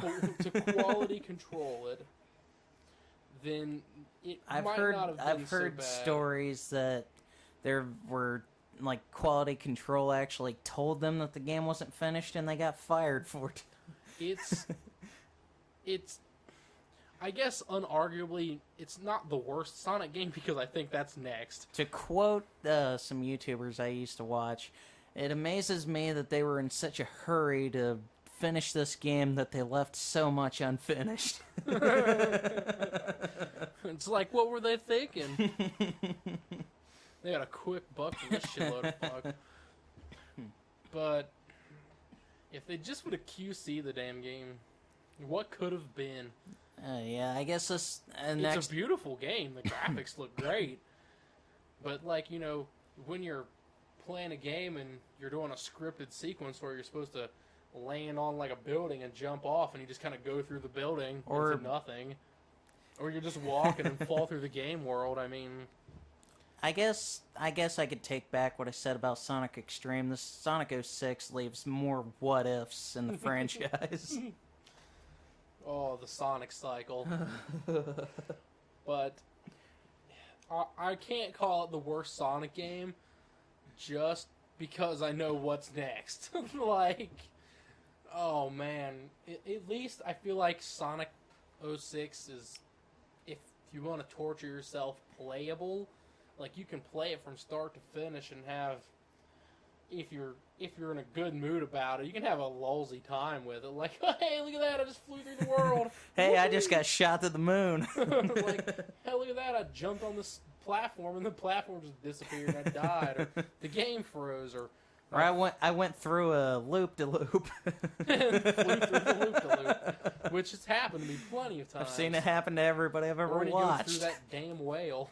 You're supposed to land on that whale and just kind of go right through the whale. Oh, man. But if you're playing it like that, make a drinking game out of it or something. You'd kill yourself doing that. Oh, man, yeah, for sure. Oh, that game. But, not to even mention the fact that when you play the game, you've aged 15 years just in the loading screens. Oh, yeah, I've heard and seen a little bit of the loading times. It looks pretty bad. You'll have to actually It looks like play PS1 style loading times. You'll have to actually play it. I just don't know if I'm willing to chance it. There's nothing to change. It's not gonna delete your memory card. So, with that miserable train wreck out of the way, we're on to what I wholeheartedly believe to be the worst Sonic game ever made. Oh, man. And it's a port of Sonic 1. How do you mess it up that bad? First off, how do you fuck up a port? A port on the Game Boy Advance of a Sega Genesis game. People do bad ports all the time. This is Sonic the Hedgehog Genesis for the Game Boy Advance. Oh, man. Which is the other 15th anniversary game. Sonic Rush, the year I got that for Christmas was also the same year I picked up Sonic Genesis. I just bought it to have it, and I didn't realize what I was getting myself into. I think I paid $7 for it at GameStop. Yeah, I'm once upon a pretty sure time. the same here. But it's kind of more expensive than it should be now. I wouldn't pay $5 for that piece of shit. You're squished. The graphics are squished. The and slowdown, the screen crunch. No, the slowdown. Oh, the slowdown. The music, they butchered the music somewhat. Oh, man. Everything about that game is just a horrible, horrible mistake. From what I remember hearing, I think they tried to use the Sonic Advance engine to run that game. No.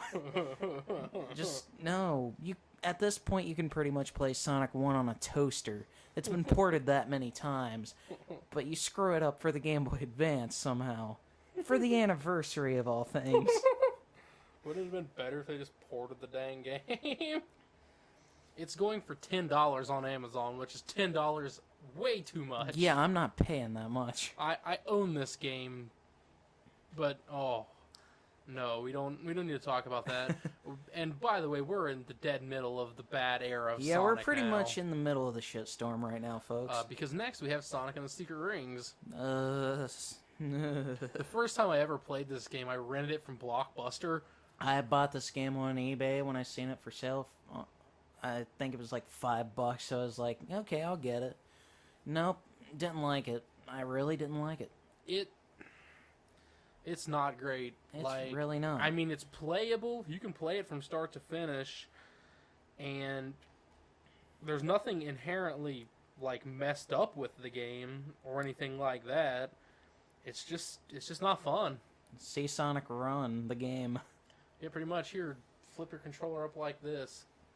And But it has the song Seven Rings in Hand. yeah, that was pretty good. Yeah, You heard the Crush 40 version? I don't know. Make believe reborn. I like Crush 40 a lot, actually. Stop coughing into the microphone. I'm trying not to. I'm just being a jackass. I'm trying not to. I'm leaving that in there. I'm just being a jackass. I'm pretty much just choking over here on my drink. Well, you're drinking Captain Morgan and Coke, which is also what I'm drinking. Yeah. But Secret Rings, oh man. Yeah, I played maybe a half hour of it and I put it down after that. I just didn't have any fun with it. Yeah, it's pretty much what I did. I still have it, but I don't think I've ever went back and played it. I mostly have it just because I am a Sonic fan and I own Sonic games. It's kind of what I do. I just kind of, like I said, you got to roll with the punches, and that's definitely a punch. That's a punch. But I know you don't. I don't think you've played this, and I haven't played a bunch of it. But it was actually a pretty good highlight in the middle of the Sonic terrible phase. The Dark Ages. Yeah, so we have Sonic Rush Adventure, the sequel to Sonic Rush. Yeah, I never really got to play that, but the opening song to it's really fantastic. I remember seeing it at Big Lots for sale when Big Lots sold games. They wanted $15 for it, and I was like, I think I'm going to buy that. And then I went back, and they never had it again. Is it really much different than the first Sonic Rush? Not really. It's Sonic Rush 2. I mean, boost to win, run straight as fast as you can. But yeah, I really like that song. Starts with a sunny day. 2007 also saw the release of Sonic Rivals 2, which I also played in my college waiting days, and I don't really have anything to say about it other than it's pretty much the same game as the first one with Never a little bit of played it. expansion. Never played it. Same things as the first one. It's pretty much the same game as the first one with just a little bit of expansion to it. And I think you actually have something to say about this game, which is Sonic Riders Zero Gravity. Oh man, this is one of the few games I had in my Wii collection at one point, and I said I can say plenty of bad things about Sonic Genesis, but to me this is probably the worst Sonic game I have ever played. Especially the Wii version. I think that's the only version, isn't it? No, it was also on the PS2. Well, I was gonna say the Wii version. It's awful. For the love of God, stay away from the Wii version. It's horrible. The PS2 version is pretty much like a sequel to the original one. It's The motion controls break that game. The motion controls on the Wii really, really break that game. And it's not even the worst motion-controlled Sonic game we're going to talk about. Oh, man. But I only have minor experience with this one. I specifically went out of my way to get it on the PS2 because I knew about how awful the Wii version was. So I made sure I got it on PS2, and I have never really played a bunch of it, but it seems like more of the same. Just to throw it out as a tangent, did you ever get around to the Kinect Riders game? Oh, see, that's in the list. That's in the list. It's probably a little too soon. You can spit it out now. I mean, I have nothing to say about it because I've never owned an Xbox console. I have an Xbox and I had a 360 at one point, but I never had Kinect. And we'll just go ahead and knock this one out. The only thing I've ever heard about this game is that the soundtrack's not bad. I actually have the soundtrack, but whoa, man, I've heard that game does not work at all. Like I've just heard that it doesn't work even in the slightest. I've heard nothing good. I've never heard of anyone even getting it to work, so I mean, that says a lot. And then we come to the Sonic RPG. Oh, yeah. The Sonic BioWare RPG. So, I mean, you got two great pedigrees there, and they fuck it up. Yeah, from what I've heard, it's not very good. I've never got around to owning it or playing it, but everything I've heard, it's not good. It mostly suffers from being boring. And the other thing I've heard is that the music. I've heard they take a lot of the classic Sonic tracks you know and love and just completely fuck them up. Well, that's BioWare. Everyone likes to hail BioWare as these makers of great RPGs, but I've never had fun with a single BioWare game. So, I mean, I kind of don't know what else I would expect. Man, I've always been kind of half tempted to go out of my way and pick that game up, but I don't know if I'm really missing anything by skipping it. Probably not. I have it if you want to try it. It's just kind of bland. It's just kind of a bland RPG. That's with a Sonic top coat. So we'll go on to what I would say was the beginning of Sonic kind of getting back to form, at least halfway, and that's Sonic Unleashed. Now, this one I have a lot of experience with, actually. Which version did you play? I played the PS2/Wii version. It's basically the same. Yeah, there's only minor differences, like the lack of a hub world in the PS2 Wii version. Yeah, I didn't really know how different those were from the PS3 360 versions. I know it's not HD, but no, there's some differences. But I think the PS2 Wii version has like maybe one or two extra levels in it. But yeah, I remember picking that up as a Christmas. No, that was my. Oh, I bought that game for my 12th birthday. This was about the time that came out. And I had a lot of fun with it. I never beat the game. I think I only made it about halfway through, but I had a lot of fun with it. I like it. The Werehog sections aren't really as bad as everyone says they are. It's God of War. If you can play God of War, button mash triangle and square on the PS3, I mean... I feel like the game would have been better without those sections, to be honest. But they would be, but... They're not offensive, and the game isn't broken. Oh, that Hedgehog engine, though. Yeah, good old Hedgehog Those daytime stages are pretty... Those are wonderful. Good old boost to win. Yeah, but still, it's good for what it is. It's not bad. I actually need to pick this up again. I don't know if I still have this or not. I don't think I do.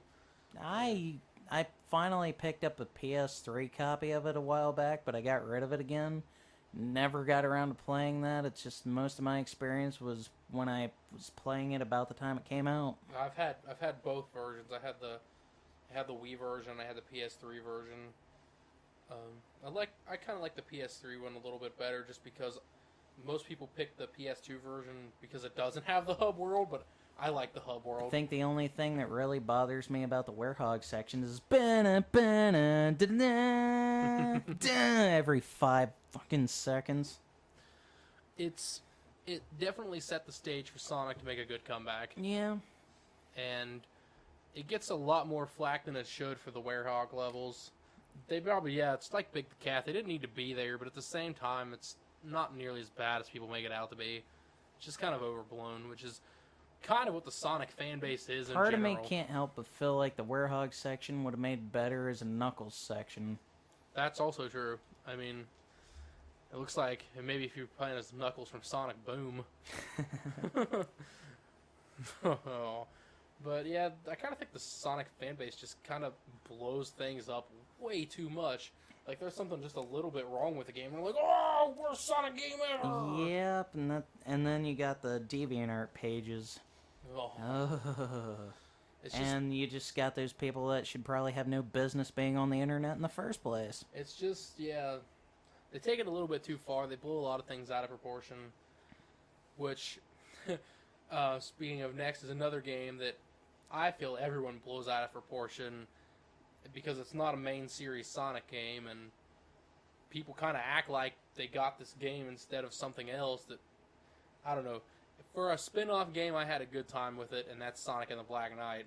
I've never played it. I've only seen screenshots of it around the time it came out. It's a really good-looking game for the Wii. Most of what I understand is it's kind of hell on your wrists with those motion controls. It never bothered me. I've never actually beat it. I'm stuck on the final boss, because the final boss is kind of a jackass. But I never had any trouble with it other than that, and it's always worked really well. I had a good time playing it. It's basically Sonic and King Arthur. That's what it is. I kind of feel like it ties in a little bit to the Secret Rings because it follows that little storybook thing. Yeah, it was the storybook series. It was supposed to be more games, but it was just the two. Part of me is kind of glad they didn't keep doing that because I would have played Sonic and Moby Dick. Is that what we would have got? I mean, I would have also taken, like, Sonic and A Christmas Carol, like, Robotnik and Scrooge. I don't know. If we would have kept getting them on the Wii with really bad motion controls, because that's what the Wii is pretty much just nothing but. Black Knight's fun. It has a really good soundtrack. It's a lot of original music, but there's also a lot of throwbacks to older stuff and, like medieval, like acoustic kind of thing. Yeah, isn't Tails' theme like a remake of a song or something? Yeah, it's the Bridge Zone, isn't it? Yeah, that's in there, and that sounds really great in the like acoustic medieval style that they have going on there. And we're gonna lump all three of these in together because it's one full game spread out across three. And I know you don't really like Sonic 4. But it's Sonic 4, Episode 1, 2, and Episode Metal, which really isn't a standalone game, but just to lump them all in together. No, I've played my fair share of those. I played those for the first time a couple of years back. Whenever they first came out and I heard about them, I was like, oh, cool, Sonic 4. And then when I finally played them, I was so let down because it just didn't feel like it should have deserved that title. I feel like it could have went to a much better game. In hindsight, it probably could have went to a better game like Sonic Mania. Mm-hmm. But at the time, I mean, I don't think we were going to get a more fitting game in that era. Maybe they shouldn't have called it Sonic 4. Maybe they just could have called it Sonic Wii or something. But yeah, it's kind of funny that there was supposed to be like an episode 3, but it got canceled. Yeah, but episode 1 and 2 and Metal together make a pretty enough compelling game. To this day, I just don't quite understand why they split the game up like that. I feel like maybe that episodic thing was popular back then. I feel like it would have been a little bit better if it was just one long game, but separate. They feel too short. They feel kind of The first one kind of rehashes too many elements from the classic games, and that's true.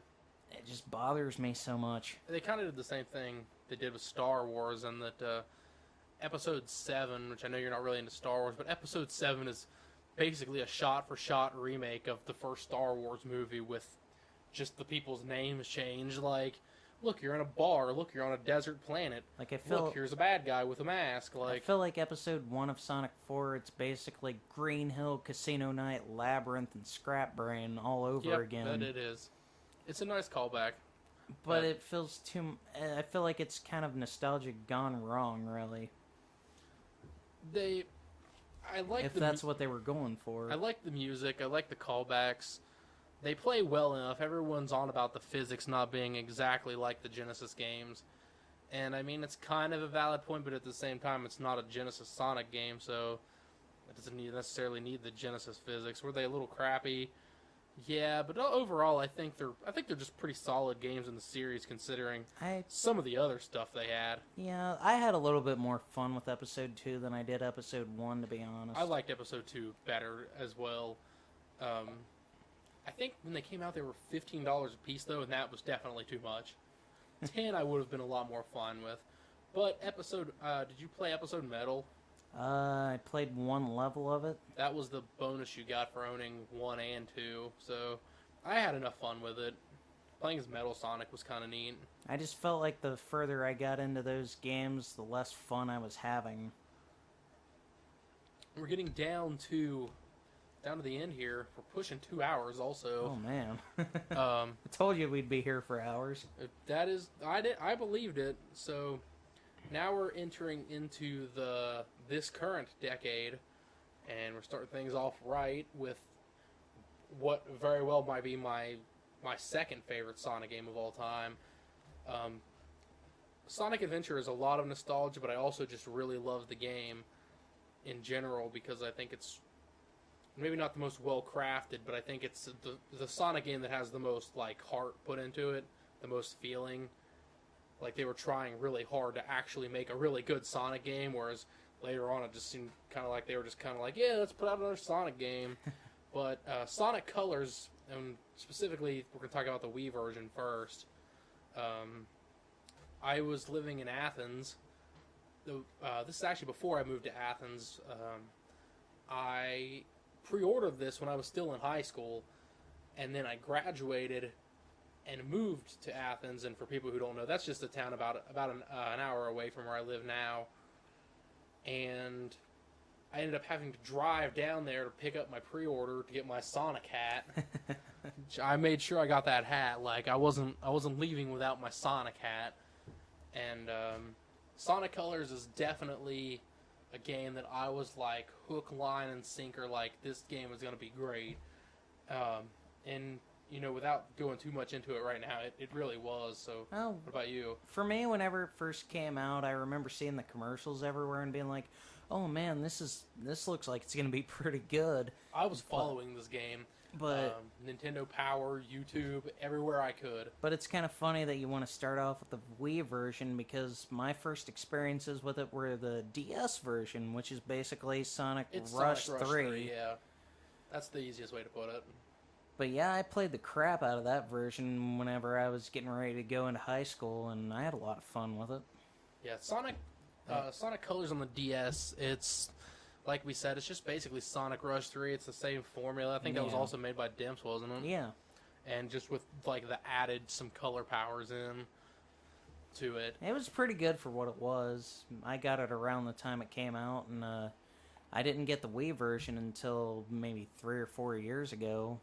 And I had a lot of fun with that. That's the first Sonic game I think I'd beaten in a long, long time. So the Wii version, like I said, I got it the day it came out, and I was basically hooked. And unlike a lot of people, I actually played that game with just the Wii remote sideways. That's how I played the entire game, and I 100% of that game. I got all 180 red rings, and I did everything. The only thing I didn't do in that game was S-rank every level. If I'm not mistaken, that's like the first modern Sonic game to have Super Sonic and like accessible other than the final levels. Yep, I'm pretty sure that is the case. I followed some guy on YouTube. I found his channel on accident, who was uploading like these 7-minute videos on how to get red rings, but it was like recorded in like 74p. It was like some of the worst video footage I'd ever seen, and he didn't speak English, but he was showing me how to get all these red rings in Sonic Colors, and I was like, whatever, dude. I was like waiting on him to put them out. I never went out of my way to get all the red rings. I wanted to play a Super Sonic so bad. And it's kind of one of the complaints I have with one of the later games we're going to get to.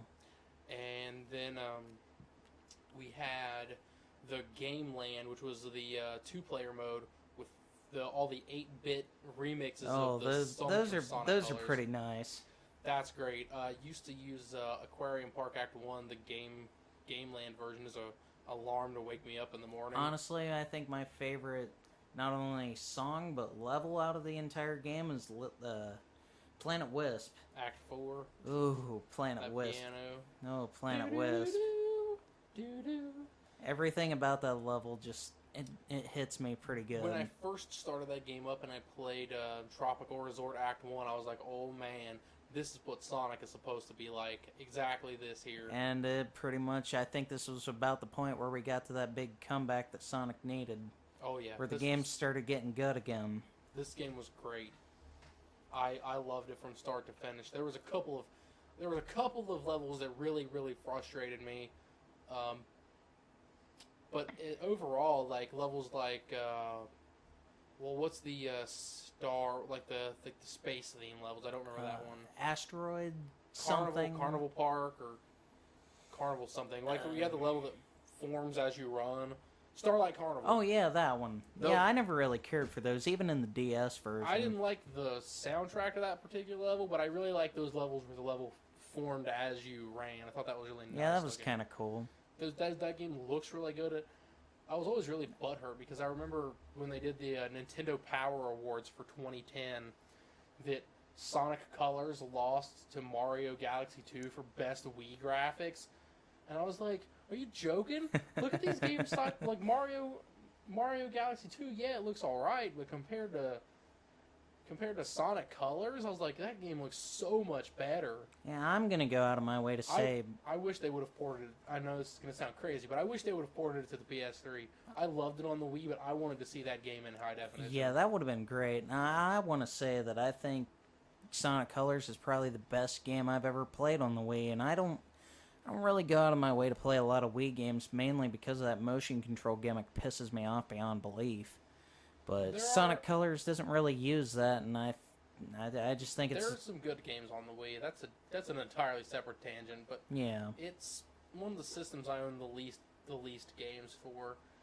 But Sonic Colors, man, Sonic Colors is probably the one Wii game I had the most fun playing, though. It's been one of the most fun games that I've ever played, for sure. I mentioned that I would have liked to have seen it in HD, and there for a while when I first got this last computer I had, it's definitely capable of running a Wii emulator, and I made sure to play Sonic Colors upscaled into 1080p. Now, basically, you can kind of argue that the daytime stages from Sonic Unleashed is basically just Sonic Colors, but pretty much a little bit more expanded. It does run on a modified version of the Werehog engine, but that might be the most well-made Sonic game ever. Like, technically, I've never had any major issues with it. I don't really have any complaints with it. I mean, a couple levels here and there are a little bit dickish, but... I mean, even just, like, you're not falling through the floor, the physics work well, you're not getting shot to the moon. Like, it's such a solid and well-made game, and I love it. It's great. Yeah. I'd recommend it to anybody. I would almost say it's my most favorite modern Sonic game. It's a toss-up between that or Generations. Yep, and that goes right into that because Sonic Generations was the 20th anniversary game. Oh, yeah. Another game that I went and picked up on day one, I remember they had a Sonic Generations demo exclusive to Xbox in Japan, which was like some kind of crazy idea. The Xbox sells like 100 consoles a year in Japan, and they gave them an exclusive Sonic demo. I was like, what? So I had to make a Japanese Xbox account to play my Sonic Generations demo, and I was like, oh my god, I'd been following that game from the time it was announced. For me, my first experiences with Sonic Generations, I'd known about it for a while, but I didn't finally get to play it until about 2015, and I had a lot of fun with it. It was a lot like Sonic Colors, an extremely enjoyable game. This is where, unlike Sonic 4 Episodes 1 and 2, I feel like the callbacks and the nostalgia was done much better in this game. You get to play as two Sonics. Oh, yeah. The remixes for all the levels are great. I love the soundtrack. They actually made a level from Sonic 06 playable. And it's from what I still understand. it's still one of the worst levels in the game, mostly because it's kind of actually a hard level. But I love Sonic Generations. I have a lot of I fun love with it it. also. It's fantastic. It's another one It's kind of a little choppy on the frame rate, though. It kind of runs a little crappy. It's another one though that I go back to every once in a while, and this is one that I haven't beaten though. I tried to red ring it. I never went out of my way. I never finished the final boss off, mainly just because it's very dickish, at least on the PS3 version. Yep. I beat it. I could never figure out how. I got really mad. I was like AVGN at that boss. But eventually, after hours and hours and hours, I did beat it. I actually ended up looking up the end of the game before I beat it. I'm just gonna watch a cutscene on YouTube. Hell, I've looked it up hundreds of times, and I could still never beat it on my own. It's just, I couldn't do it. And then the 3DS version, which is actually mostly different levels. I really like the 3DS version. It's actually not Sonic Rush 4. Even though I haven't played the 3DS version, it kind of bothers me that some of the zones in it aren't in the PS3 360 One of the version. things that bothers me is that what level did they even pick for Sonic Adventure in the 360 PS3 version? I think it was Something Highway? Radical Highway. Yeah. When that's not the standout level to me for Sonic Adventure, I wish they would have put Emerald Coast in. Emerald Coast is in the 3DS version, but it doesn't look as great on the 3DS version. I like, though, that they picked one zone from pretty much every memorable Sonic game for this one. They did Sonic 3 on the PS3, and they did Sonic and Knuckles on the 3DS. Now, we got Sky Sanctuary on the PS3 360 version. That was from the Sonic and Knuckles half. What did they get on Sonic 3? Let's see. If I remember correctly, on the 360... Maybe it was Mushroom Hill. Maybe they were both from Sonic and Knuckles. Yeah, if I remember correctly, the PS3 360 versions, it was Green Hill, Chemical Plant, Radical Highway, that one from Sonic 06, Emerald Coast from Heroes. We got Planet Wisp from Colors. Oh, yeah. We got that one level from Sonic Unleashed, which I can't remember the name of. Rooftop Run. Yeah. I don't actually remember what the 3DS levels were. I think I'm actually going to look that up really quick, just while we're sitting here talking about it. I really like Sonic Generations. I think it was about as perfect of an anniversary game as we could have gotten. Yeah. Except for maybe the one we got, this year. Even though that technically came out a year after the big anniversary, but we'll get to that. Sonic Generations, the thing that stopped me from red ringing it was because you had to do a bunch of those dumb challenges and all that kind of crap, and I didn't like that. I had a lot of fun with the side missions, some of them anyway. I liked the random character boss battles you could have. I like how some of the boss battles were fight Shadow, or instead of just fight generic Eggman robot. Or they brought back that Metal Sonic race. That was cool. That was awesome for sure. And this would be one of many times we would see a remake of Green Hill Zone. Oh yeah. Which I think I brought this up earlier. It really pisses me off. As much as I like the Generations Green Hill, I just feel like the later we go into the franchise, the more overdone it feels. Like they keep going back to Green Hill. I get it, it's a good zone, but they keep reusing it. Well, do something else. It would be like if they didn't have a World 1-1 in every Mario game. So in the 360 PS3, we had Green Hill, Chemical Plant, Sky Sanctuary. See, they counted as Sonic the Hedgehog 3 and Knuckles. They counted as one game. Then we had Speed Highway from Sonic Adventure. Radical Highway is the one from Sonic Adventure 2 in the 3DS version. Then we had City Escape, Seaside Hill, Crisis City, Rooftop Run, Planet Wisp. In the 3DS version, we had Green Hill, Casino Night, Mushroom Hill, Emerald Coast, Radical Highway, Water Palace, Tropical Resort. And I think Sonic Generations it's not as good as Colors, I don't think. It's kind of hard for me to really say between that and Colors which one my favorite modern Sonic game is. They're both fantastic. They're both really, really good.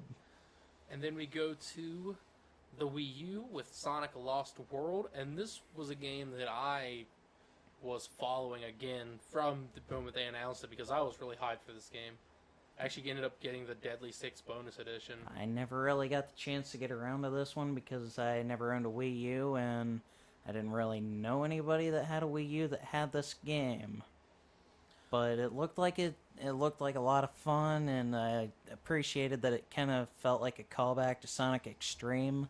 Yeah, like I told you, a lot of people said that this game ripped off Mario Galaxy when I always saw it as a callback to Sonic Extreme.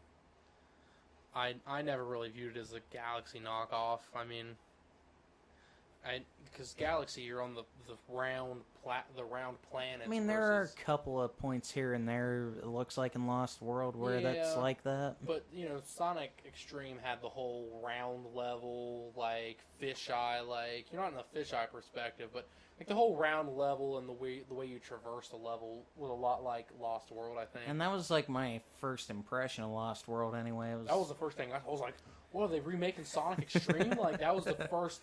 That when it was just called Sonic Wii U, I was like, is this Sonic Extreme or what? Like, it has to be. Like, and I haven't actually beat this game. I did get, like I said, the Deadly Six bonus edition, and I've downloaded all the DLC for it. I remember being in high school about this time. I had a friend who bought a Wii U, and I kept trying to talk him into getting this game, and he was just like, no, I want to get the Call of Duty game that just came out. And I'm like, what the fuck is wrong with you? Why did you buy a Wii U for Call of Duty? No, I think he was buying it for his 360 or something at the time. I can't remember. They did have Call of Duty on Wii U. But I can't help but feel like he made a really big mistake at that point. I actually watched somebody stream this game the day it came out because I didn't have a Wii U when it first came out. I got my Wii U a couple of years later, and I watched somebody stream this game from start to finish the day it came out, and it was really cool to watch. Like, when it started out, like 200 people were watching it, and then by like the last fourth of the game, maybe the last third, I was the only person watching this stream. And he was like, "Do you want me to play the game to the end?" I'm like, "I mean, you might as well. I'm gonna watch. I got nothing else to do." So I watched the whole game get played the day it came out, and that kind of stopped me from going back and playing it. Not because it looked bad. Like, it looked great. I had a good time watching it, just because I'd kind of seen everything the game had to offer. And I go back and I'll play a couple of levels here and there every now and then to make a little bit of progress on it. I remember killing a little bit of time my senior year watching a Let's Play of this in a couple of classes for a couple of weeks, and it looks like a pretty good game. I feel kind of bad that I hadn't got around to playing it. My biggest complaint with it is sometimes the controls are a little wonky. You have a run button, which I know a lot of people are really upset about when that first happened, but I'm fine with the run button. Like, it's okay. Sonic doesn't have to run full speed all the time. And then the thing that bothers me the most is the 3 different jump buttons. And I know that sounds stupid. At first you're like, oh, all the buttons jump, except each one of them does something different. One does a double jump, one does like a homing attack, and then one does like a drop kick or something. And when you're just trying to play the game, you're like, oh, which jump button do I press? Like, it's just kind of a little tricky, I guess is the right word for it. But, you know, you get the spin dash, and the game looks great, and I've had fun with it. It's got the, we actually didn't mention this on the Sonic Colors, but we got the new voice cast in Sonic Colors, and again here. Yeah, we got that guy from Resident Evil with the really deep-ass voice. Roger Craig Smith. Sounds like a guy who should be playing James Bond. And the really cartoony take on Sonic, which is fine with me. It doesn't need to be super serious. I felt like the 4Kids cast was too Honestly, serious. Transitions from voice cast to voice cast, none of that ever really bothered me, but some people are really picky about that. I didn't like the 4Kids voice cast, but I like the original voices, and I like these voices. I've noticed though that they always seem to keep Mike Pollock as Eggman. Yep. Again, when Dean Bristow was independently contracted for the voice, and when he died, they brought in a different independent contractor, so he has that until they don't have him anymore, I guess. He's separately contracted from the rest of them. Which is fine with me. Because I'm just going to go with Aliens, if that's okay with everybody. It's fine with me, though, because he does a pretty good Eggman. He does a fine Eggman, as I cough my drink everywhere. But yeah, Sonic Lost World looks great. The soundtrack, I don't remember a whole bunch of it, but mostly because I haven't played it as much as I probably should. I've maybe played it once since it came out, but I hadn't really had a chance to. The biggest thing with it is the controls. Like, it looks great, and it plays great. The wall jumping is a little weird, but it just takes some getting used to. It's not necessarily broken or anything like that. It's just kind of some questionable choices. So now we're into games that I haven't really played, and I don't think you have either. Probably not. Which is, we're just going to lump them all together here. The 3 Sonic Boom games, Rise of Lyric, Shattered Crystal, and Fire and Ice. Rise of Lyric is the Wii U one, and the other 2 are on the 3DS. I barely know anything at all about the 3DS ones, and I'm sure... We got the redesigned characters for the Sonic Boom, which thankfully are self-contained, it seems like. And there was that cartoon series that kind of went along with it. Yep. I think that came first, actually. You got me Sonic Boom for Christmas. That was the other thing you got me, if you can remember 4 hours ago now. Mark got me 2 bad Sonic games for Christmas. They were Sonic Boom and Sonic Labyrinth. Now, from what I understand about Rise of Lyric, having not really played it since I've only had the game a week, is that it's mostly just really boring. I believe I watched Pro Jared's review, and he was like, yeah, I mean, it's a game, but it's kind of boring. From what I've seen, it looks like it's a little bit glitchy, not as bad as 06, but for the most part, it's kind of like a barren wasteland. Yeah, big empty world, not much going on. Kind of run around and punch stuff a whole bunch, and that's really about it. I think some of the developers of Crash Bandicoot were involved in this a little bit. Well, that explains a lot. Something like that. I really don't know. I know that this game was kind of rushed. Yeah, and for some reason, I actually been planning on picking this game up for a while before you got it for me. I actually had missed it because I walked into Walmart one day, and it had been $30 at Walmart pretty much forever, and I was like, I'm paying $30 for this game, and it was like $30 online, and I never could bring myself to pay that much money for it. I imagine it probably threw a lot of people off too whenever Sonic was riding on a pretty good high there for a while with some pretty good games coming out, and then all of a sudden this comes out and it just throws everybody off. Yeah. And then the Walmart had it on clearance for $7 and I missed it. I was like, oh, come on, man.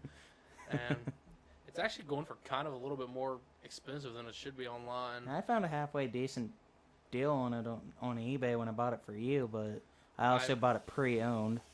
I've only ever heard horrible things about the 3DS game, specifically Shattered Crystal.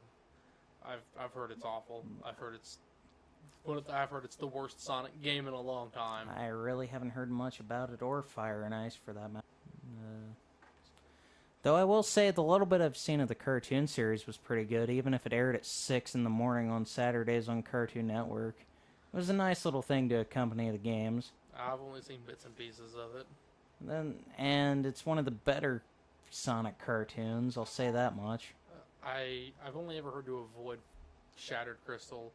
I've never heard anything about Fire and Ice, like nothing at all. Not a thing. I never heard it was good. I never heard it was bad. I never heard anything at all. I'll have to pick it up eventually. Which now brings us into last year in the 25th anniversary. Yeah. Which was Sonic Mania. So, Sonic Mania, Mark. Yeah. What do you have to say about the 25th anniversary game? You mean 26th? Something like that. I had a lot I've played probably about half of the game so far. I've had a lot of fun with it. It's a nice classic style Sonic game, and it's something that's been a long time coming. Hopefully it's a sign of things that will continue to come. Yeah. It's fantastic. It's a good callback in all the right ways. It's beautiful. I like the way some of the levels have been redesigned, even if we got another Green Hill Zone. And then you have the reintroduction of the Super Peel out. Yep. So that's something I never thought would come back ever. I like the special stages. They kind of remind me of the Saturn-style graphics that we should have got more of. Yep, those are nice. I really like those. They look great. It's a fun game. Yeah, it's probably the most... And for, what was it, $20? I don't know how much. I think it was $20, and it's probably the best Sonic game It was since Colors. It was my big... It was probably my biggest motivation for getting a PS4. Definitely the best Sonic game since Generations, at the very least. Which is not really saying much. Because we hadn't had too many games since then, but... Boom, Crystal, and Fire and Ice. Yeah. And all them ports and phone games that we didn't talk about. Yeah, but those don't matter. Yeah, they don't count. So, any in-depth things to say about Sonic Mania? Other than buy it and play it and enjoy it? Not Hope we get another one? I think with as well as this game did for what it was, we might get more stuff like this. I wish there were more original levels, but the remixed levels were pretty good for what they were. Wish there were more original levels, but then don't want to buy the vinyl soundtrack because it only has music from the original levels. I'm still probably going to get that just because I collect records, but... So, and then last but not least, the newest Sonic game as of January 3rd, 2018, we have... Sonic Forces. And I haven't played it. I haven't played it either. I've seen a little bit of gameplay footage. I haven't even seen game. I've been avoiding it. All I know is that Sonic fan characters are now canon. It looks about like the reception I've seen it get. Mediocre. Well, it doesn't look like anything spectacular. Whenever it's on sale for $20 is probably when I'm finally going to break down and buy it. I just hope that the next Sonic game we get is more like Mania or Generations or Colors. I definitely hope we get a Mania 2 soon, because it's just everything about that game to me was really pleasing. Scrap the levels of the game. I just hope Mania 2 has more original levels. But I guess we've pretty much said just about everything there really is to say. This is a bit of a long episode. We're pushing 2.5 hours. Yeah. Unless do you have any closing thoughts on the franchise? You want to talk about the cartoons at all? Anything else? I'll just try and leave it at that I really love Sonic, and despite the road bumps, it's still my favorite game series. Oh yeah, it's definitely been an up and down franchise, but the blue blur will definitely. But the blue blur, I keep tripping over that. It doesn't help that I'm kind of drunk, but the blue blur will always have a special place in my heart, and I wish I could go on for much longer, but I'm kind of drawing some blanks here and there. It's, yep, my favorite series with my favorite game of all time, probably my two favorite games of all time, Adventure and Colors, and I just hope that it continues on the path that it was heading towards. And for me, I prefer the 2D games over the 3D games, but some of the 3D games are pretty good. It's just that's where you end up hitting a real roller coaster. Oh yeah, those mid-2000s. But I think that's going to wrap it up for episode 1 of the Remote Control Podcast. I'm Mark. And I'm AJ, and this was episode 1 of the Remote Control Podcast. Hopefully there's an episode 2. Toodles. You're going to have a lot of fun editing this. Oh, yeah. Toodles indeed. I'll edit something. I'll edit you. Show you editing. Maybe I'll put about as much quality control as I did into Sonic 06. No, man, this is going to be a mess.